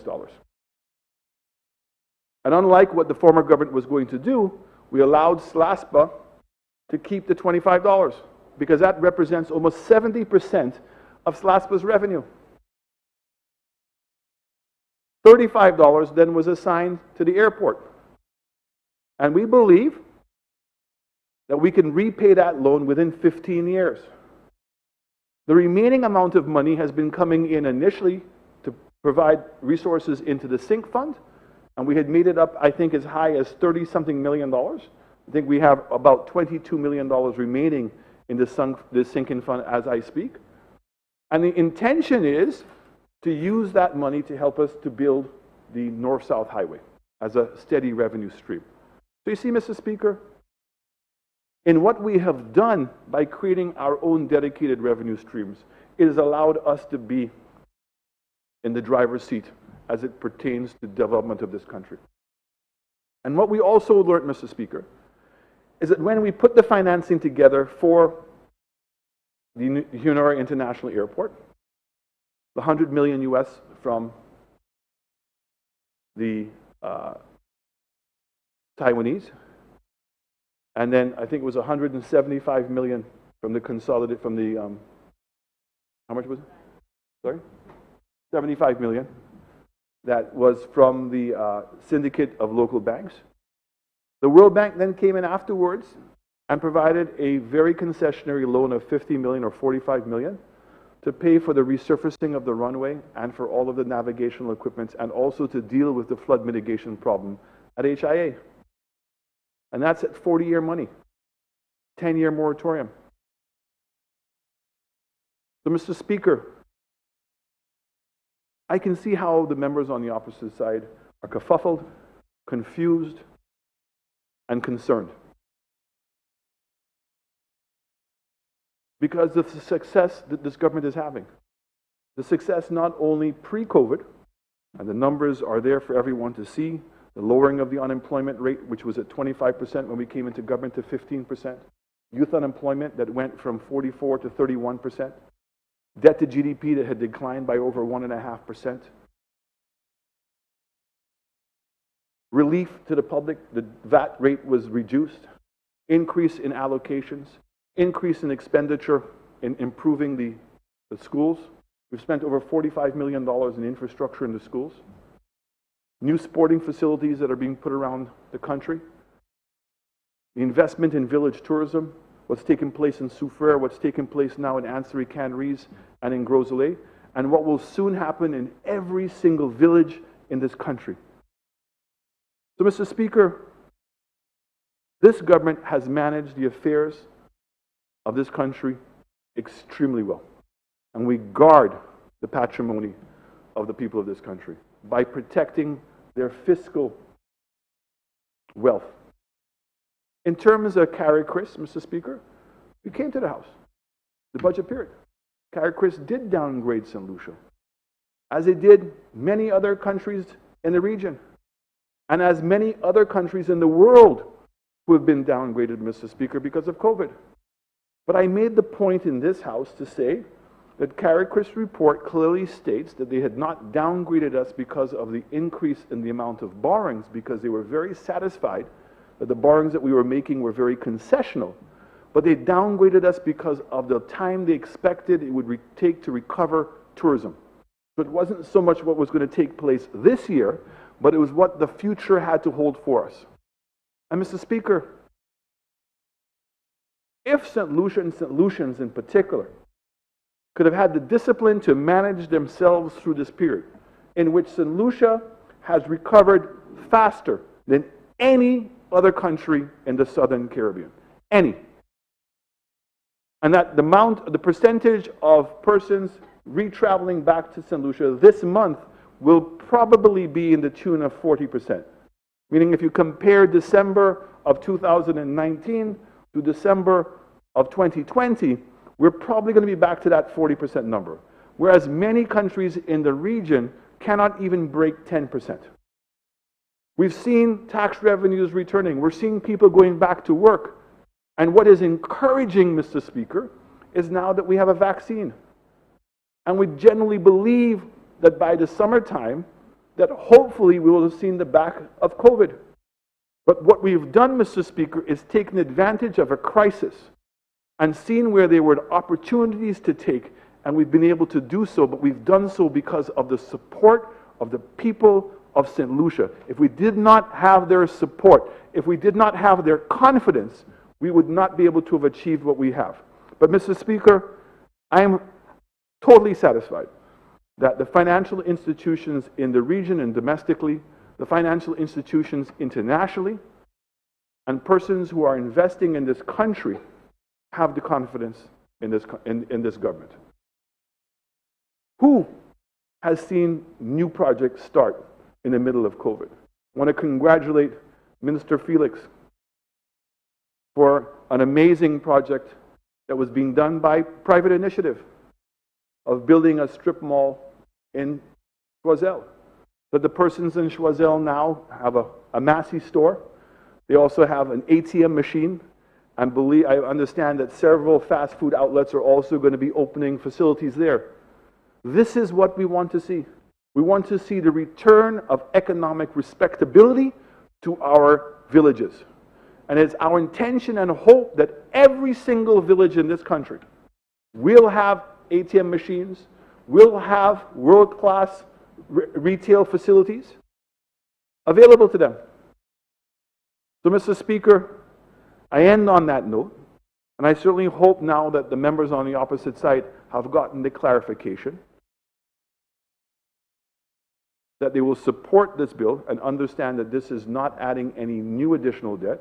And the methodology, and they're 100% right, and the member from Labrie, I have to congratulate him, and that he understood that this was because of the new act. Very importantly, Mr. Speaker, the member from Labrie also indicated And he's 100% right. And that's what's very exciting about this new financial act, the reporting aspect of it. But the reporting aspect comes into effect once we've passed the new budget. So the difference is, Mr. Speaker, we would have already passed the budget under the old Financial Act. It's once we now pass the new budget under the new Financial Act, then now the reporting mechanism will kick in. And I, for one, Mr. Speaker, I am very excited that we're able to do that. It's something that we have been doing already, but to do it in a more formal way is something that we welcome and we encourage, and that's why we supported it, bringing it to the House at the same time. So I have to say, Mr. Speaker, that some of the conditions that the CDB, and in particular the IMF and CDB and the World Bank have asked us for, these were easy concessions because these are the principles in which my government, United Workers' Party, their values are very much aligned to good fiscal management, transparency, and accountability. And I really hope that the Leader of the Opposition, who's indicated on several occasions, Mr. Speaker, that he too believes in transparency, accountability, and no corruption, that we'll hopefully see things and statements from him in the future that prove those statements to be correct. I thank you, Mr. Speaker.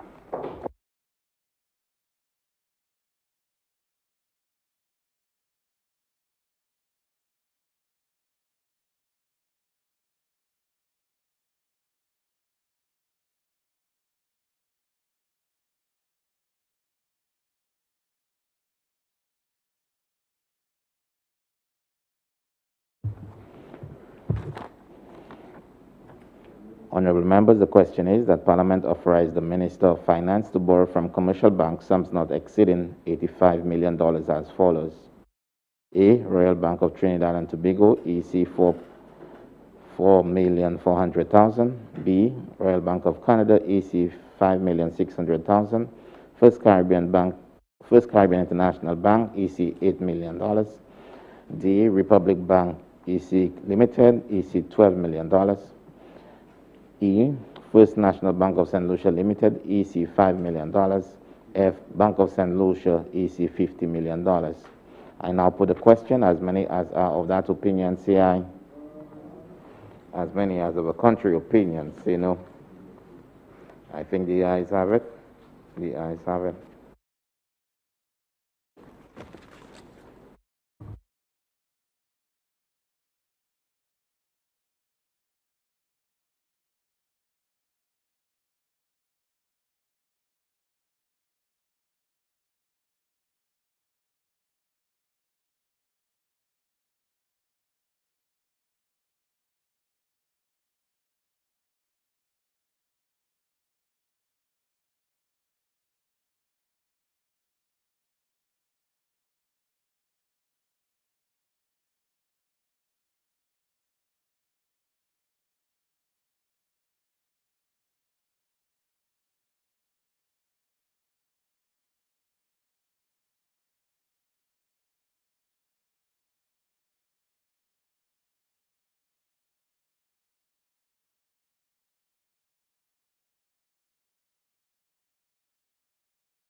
Bills. Honorable members, just like to remind you that on November 24, 2020, the question was put to the House, And please be reminded that the question was that the credit reporting bill be read a second time.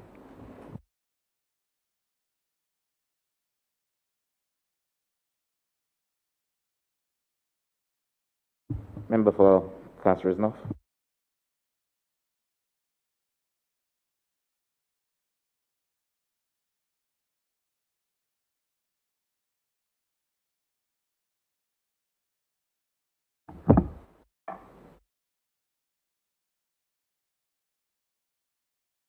Mr. Speaker, at the sitting of the House on Tuesday, November 24th, 2020, the Honorable Prime Minister and Minister for Finance, Economic Growth, Job Creation, proposed the appointment of a committee to consider the credit reporting bill, a special select committee. That committee, Mr. Speaker, comprised on the government side the Honorable Bradley Felix, the member for Choiseul Saltibus, the Honorable Guy Joseph, the member for Castres Southeast, and myself, the member for Castres North. On the opposition side, Mr. Speaker, the Leader of the Opposition, the Honorable Philip J. Pierre, and the Honorable Ernest Hilaire, member for Castres South. Mr. Speaker, the responsibility of the committee was really to consider and report on the credit reporting bill to the House of Assembly at a next sitting, which was scheduled for December 8th. Unfortunately, that date was rescheduled to today's meeting. Mr. Speaker, at the meeting, the first meeting which was held, the committee selected its chairman in the person of the parliamentary representative for Castres North. And the committee set out with its procedures in looking at the bill and to make a determination as to what procedures will be adopted, and it was agreed at the very first meeting that the committee would sit during the hours of 10 a.m. and 4 p.m. on days designated, that is Tuesday 1st December, Thursday 3rd December, and possibly the intention was to meet on Friday, December 4th.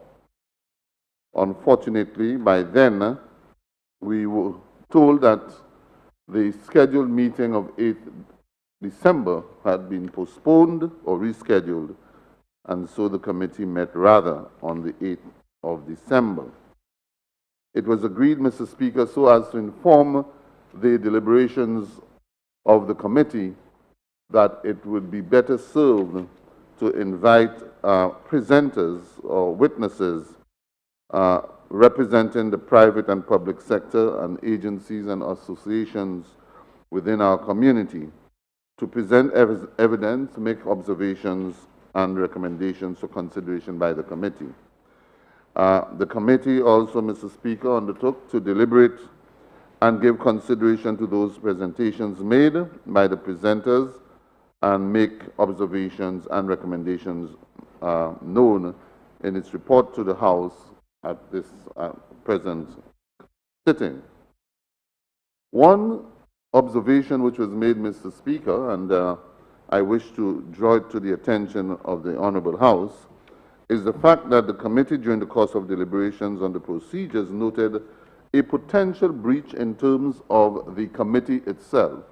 And that is the committee in the proposal made by the Prime Minister was appointed as a select committee, and that in itself, Mr. Speaker, seemed to have been a breach in the proceedings, in the recommendation, but rather we thought that the committee should have been an ad hoc committee, or what is commonly referred to, or really what is referred to in the standing orders as a special select committee under Section 74 of the Standing Orders of the Honorable House. Mr. Speaker, we held our meetings, and a report has been presented and circulated to members, which will form part of the deliberations at the committee stage, the committee stage of the whole, the committee of the whole House, when we get to that stage of more or less examining the bill by section by section. What is most instructive, Mr. Speaker, is the recommendations or the comments made by the St. Lucia Chamber of Commerce, where they have looked at interpretation in a number of cases relating to credit information. And during our deliberations, there were concerns as to certain interpretations used in the bill which may be discriminatory and may not be acceptable in our environment. In fact, the scope of the bill allows irrelevant information to be entered into. Credit decision-making, credit worthiness would generally refer to the credit capacity, the credit standing, and should not include character, general reputation, and personal characteristics or mode of living.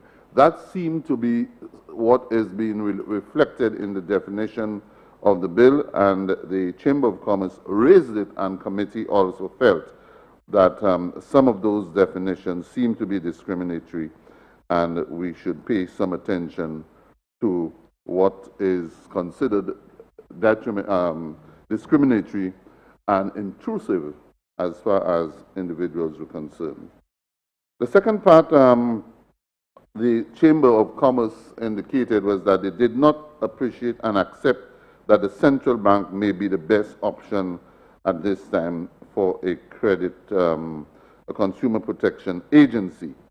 That too, Mr. Speaker, the committee also looked at and considered that it is worth examining and the need for the consideration of the House. Also, the issue of the limitation of 51% to be funded in the establishment of the Credit Bureau. Again, that the committee felt we should be careful about as we move forward. The Bankers Association also made some comments on the issue and also raised, and particularly raised, the issue of COVID and how COVID is captured in credit reporting. It is said here that it is hoped that a section in the bill would speak to COVID-19 as the reason persons could not honor their debt obligations, especially as credit bureaus cover information as far back as 7 years.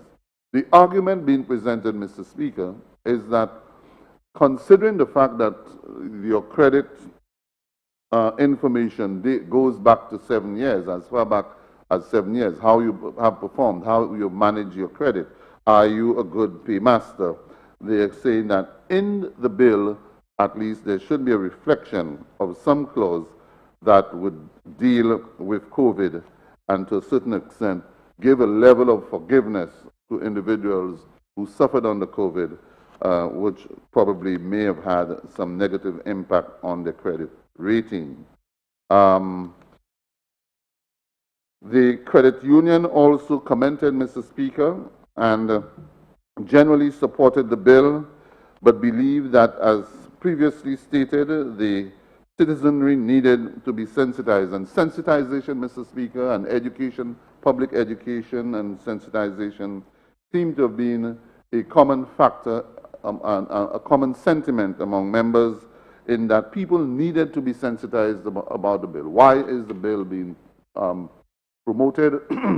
What are the benefits to the citizenry?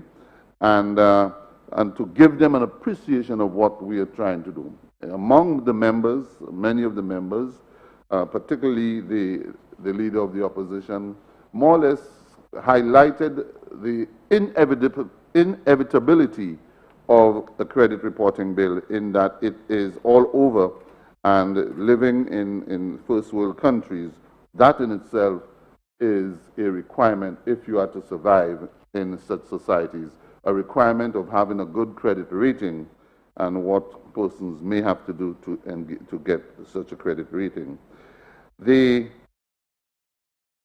At the third meeting, Mr. Speaker, we received presentations from the Permanent Secretary within the Ministry of Finance, who had indicated that the champion of the credit reporting bill is indeed the Eastern Caribbean Central Bank, and that while the Department of Finance has been in consultation and has been in consultation for the last 4 or 5 years, in as far as the credit reporting bill is concerned, that there are areas that can be better dealt with by the central bank.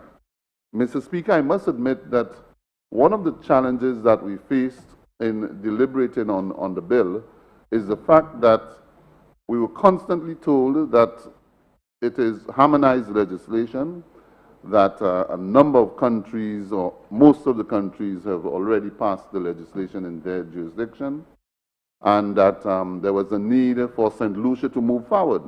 The committee, Mr. Speaker, felt that if we are to move forward as a sovereign nation, we should have that latitude of reviewing the bill and not necessarily accepting it lock, stock, and barrel only because it is harmonized legislation, that we should have that authority as a sovereign state to be able to make amendments that we feel comfortable about and that we believe are in the interest of the people of St. Lucia. Obviously, Mr. Speaker, what it seems to me, and the committee agreed, that the fact that harmonized legislation are being adopted in that manner, country by country by country, means that the architecture of regional integration and the formalization of the regional integration movement, the failure to do so has certainly caused this sort of disjointed approach to the passage of common legislation, and that what should have happened ideally is a truly functioning regional parliamentary system that would allow parliamentarians on both sides of the table to participate at the regional level and to consider such legislation as this. It means, therefore, that the OECS Commission has failed to fulfill that environment or that structure which was set up some years ago but which has not truly functioned. And that was one of the observations that we made. The Permanent Secretary made some introductory remarks ahead of the presentation by the Eastern Caribbean Central Bank, and when the bank came on, the Attorney General joined in the deliberations and raised some very pointed concerns which are captured in the body of the report, among them being that there was a question regarding the recommendation that there be separation of the short title and the commencement date of the bill, and the central bank indicated that they had absolutely no objection to a separation of the short title and the commencement of the bill. As we moved on, there were issues relating to the use of such terms as cooperative and incorporated, the use of credit bureaus, etc. So in one instance, the Attorney General's Chambers raised the question, the meaning of cooperatives as used in the section, and that was clarified by the Eastern Caribbean Central Bank. And again, some other minor recommendations of deleting certain words, and again, the response is in the bill from the Eastern Caribbean Central Bank. On the Section 8 also, Mr. Speaker, and when we go into committee stage, we can go into it in great detail. On the Section 8, it is recommended that the prescribed fees referred to in section 81C3, Roman numerals 3, be inserted and addressed. According to the bank, the prescribed fees referred to under section 8 are the application processing fees, which are set out in Schedule 5 to the draft credit reporting regulations.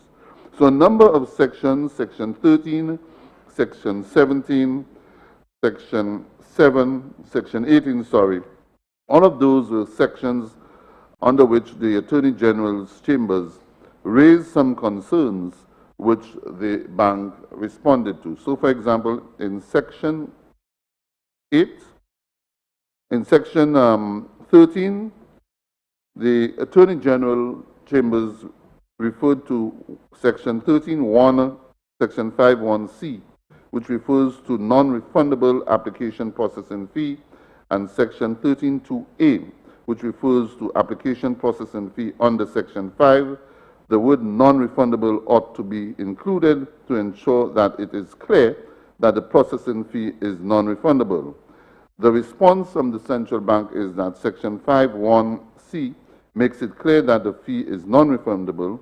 The aim of section 5.1c is to establish the requirements for the processing fee and the fact that it is being non-refundable. Rather, while section 13.2a seeks to establish matters relating to the variation of the said processing fee, which has been established as non-refundable under section 5. However, if that is not clear, the bank has indicated that they will have no objection to the proposed change. And I believe, Mr. Speaker, in this case and in a number of cases where the Attorney General raised some concerns and the possibility of amendments, it meant that there is room for some amendment taking place if in case we believe that it better suits us here in St. Lucia.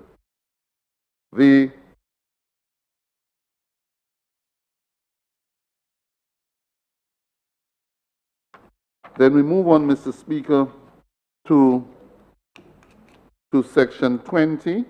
And again, in that section, in section 23B3, it is stated that the Credit Bureau shall, before releasing the information required, ensure that the integrity of the information provided is not altered during the transmission of the data subject information. The question arises as to how the Credit Bureau will ensure same. It appears that under section 22, which references security and control measures, a credit bureau is tasked with implementing certain electronic data security measures. In this connection, it is recommended that section 23B3 refer to or is directly linked to section 22. The bank responded by saying the integrity of information covers broad matters relating to its accuracy, quality, and reliability. Ensuring information integrity is not compromised while it is being transferred requires a holistic approach that spans all business processes and is not limited to security and control measures. We therefore do not agree with the recommendation to directly link section 23B3 to section 22. Again, Mr. Speaker, some explanation given by the bank and some concerns expressed by the Attorney General. Section 28, again, Mr. Speaker, deals with certain aspects of time frame within which data subjects are to dispute the data subject's information. Section 33 deals with personal data, and the bank agreed that reference to personal data is intended to mean personal information, etc. Section 36, Mr. Speaker, the use of the word order should be changed to directive, and that is the recommendation of the Attorney General. The response from the bank is that the term order is used in the same sense as directive. And section 36, Mr. Speaker, the phrase applicable best practice standards contained in section 38(1). The Attorney General requested that there should be a definition, and the bank more or less responded by saying the applicable best practice standard would be those applicable to external auditors from time to time. So generally, Mr. Speaker, the committee's report reflects the sentiments of the committee itself as seen in the body of the report. It captures the presentations made by the various agencies, and in this case, the agencies who made the presentation came from the Attorney General, the Ministry of Finance, the St. Lucia Chamber of Commerce, the Bar Association, and the Credit Union League. The Consumers Association did not participate, or rather did not respond, and therefore we had no submissions from the Consumers Association. From the members, Mr. Speaker, of the committee, during our deliberations, the members also drew their attention to a number of areas of either concern or areas that members felt needed to receive a level of attention. And the member for Castries Southeast himself raised some issues, apart from the fact that the intention is to get this legislation passed so as to meet the mandate of the union, of the ECCU. He also felt that there was need for us to tread cautiously. The member for Castries East expressed the concern that because of this new legislation, that there may be some level of interference in what he referred to as the infrastructure of the whole finance market, and that we should tread cautiously, and again, to be able to sensitize people as much as possible. The member for Castries Southeast, Mr. Speaker, and the committee agreed that the issue of COVID and how COVID is reflected in credit history and credit reporting is absolutely important, as that in itself can be a very dark spot on the report or the history of any person who is seeking financial avenues. The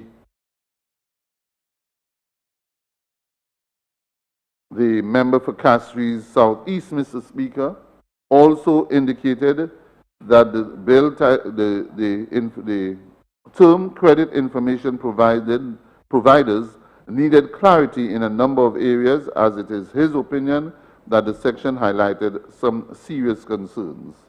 The committee noted the origins of the bill, Mr. Speaker, from the ECCB being the owner or the champion, and this piece of legislation is harmonized legislation. Mr. Speaker, there were other concerns which are captured in the report. In the final analysis, Mr. Speaker, the committee felt that considering the nature and composition of the committee, notwithstanding our own concerns about a potential breach in the formation of the committee, not being a joint committee of the two houses, and not articulating that the committee was a special select committee, that the committee, though undertook its responsibility, accepted that it was given a mandate and that mandate should be fulfilled, but in essence could not in any way dictate changes to the draft legislation, but to draw the recommendations and suggestions from the various quarters, from members of the committee, from the committee itself, and from the various organizations who were represented during the evidence process, that those recommendations should be presented to the House, to the Committee of the Whole House, for consideration, and hopefully for the necessary amendments to be made and for passage to the House. So in closing, Mr. Speaker, I must indicate that the committee noted and concurred with the view that it has no authority as a special select committee or an ad hoc committee to effect changes to the bill, other than to document concerns, make observations and recommendations where relevant for consideration by the Committee of the Whole House at the committee stage and ahead of the third reading. The committee though not conclusive in its deliberations on all of the suggestions, observations, and proposals, to crystallize firm recommendations, recommended that the attention of the committee of the whole House be drawn to the said observations, views, and recommendations of the various presenters and the members of the committee as contained in this interim report. Mr. Speaker, this generally is a synopsis of the proceedings of the committee and a report, and the report from the committee, which we believe is an interim report, provided that this Honorable House is of the opinion that we can proceed with the deliberations and conclusions and to make the necessary amendments where acceptable and to allow the report to be accepted and for the third reading. I want to thank you.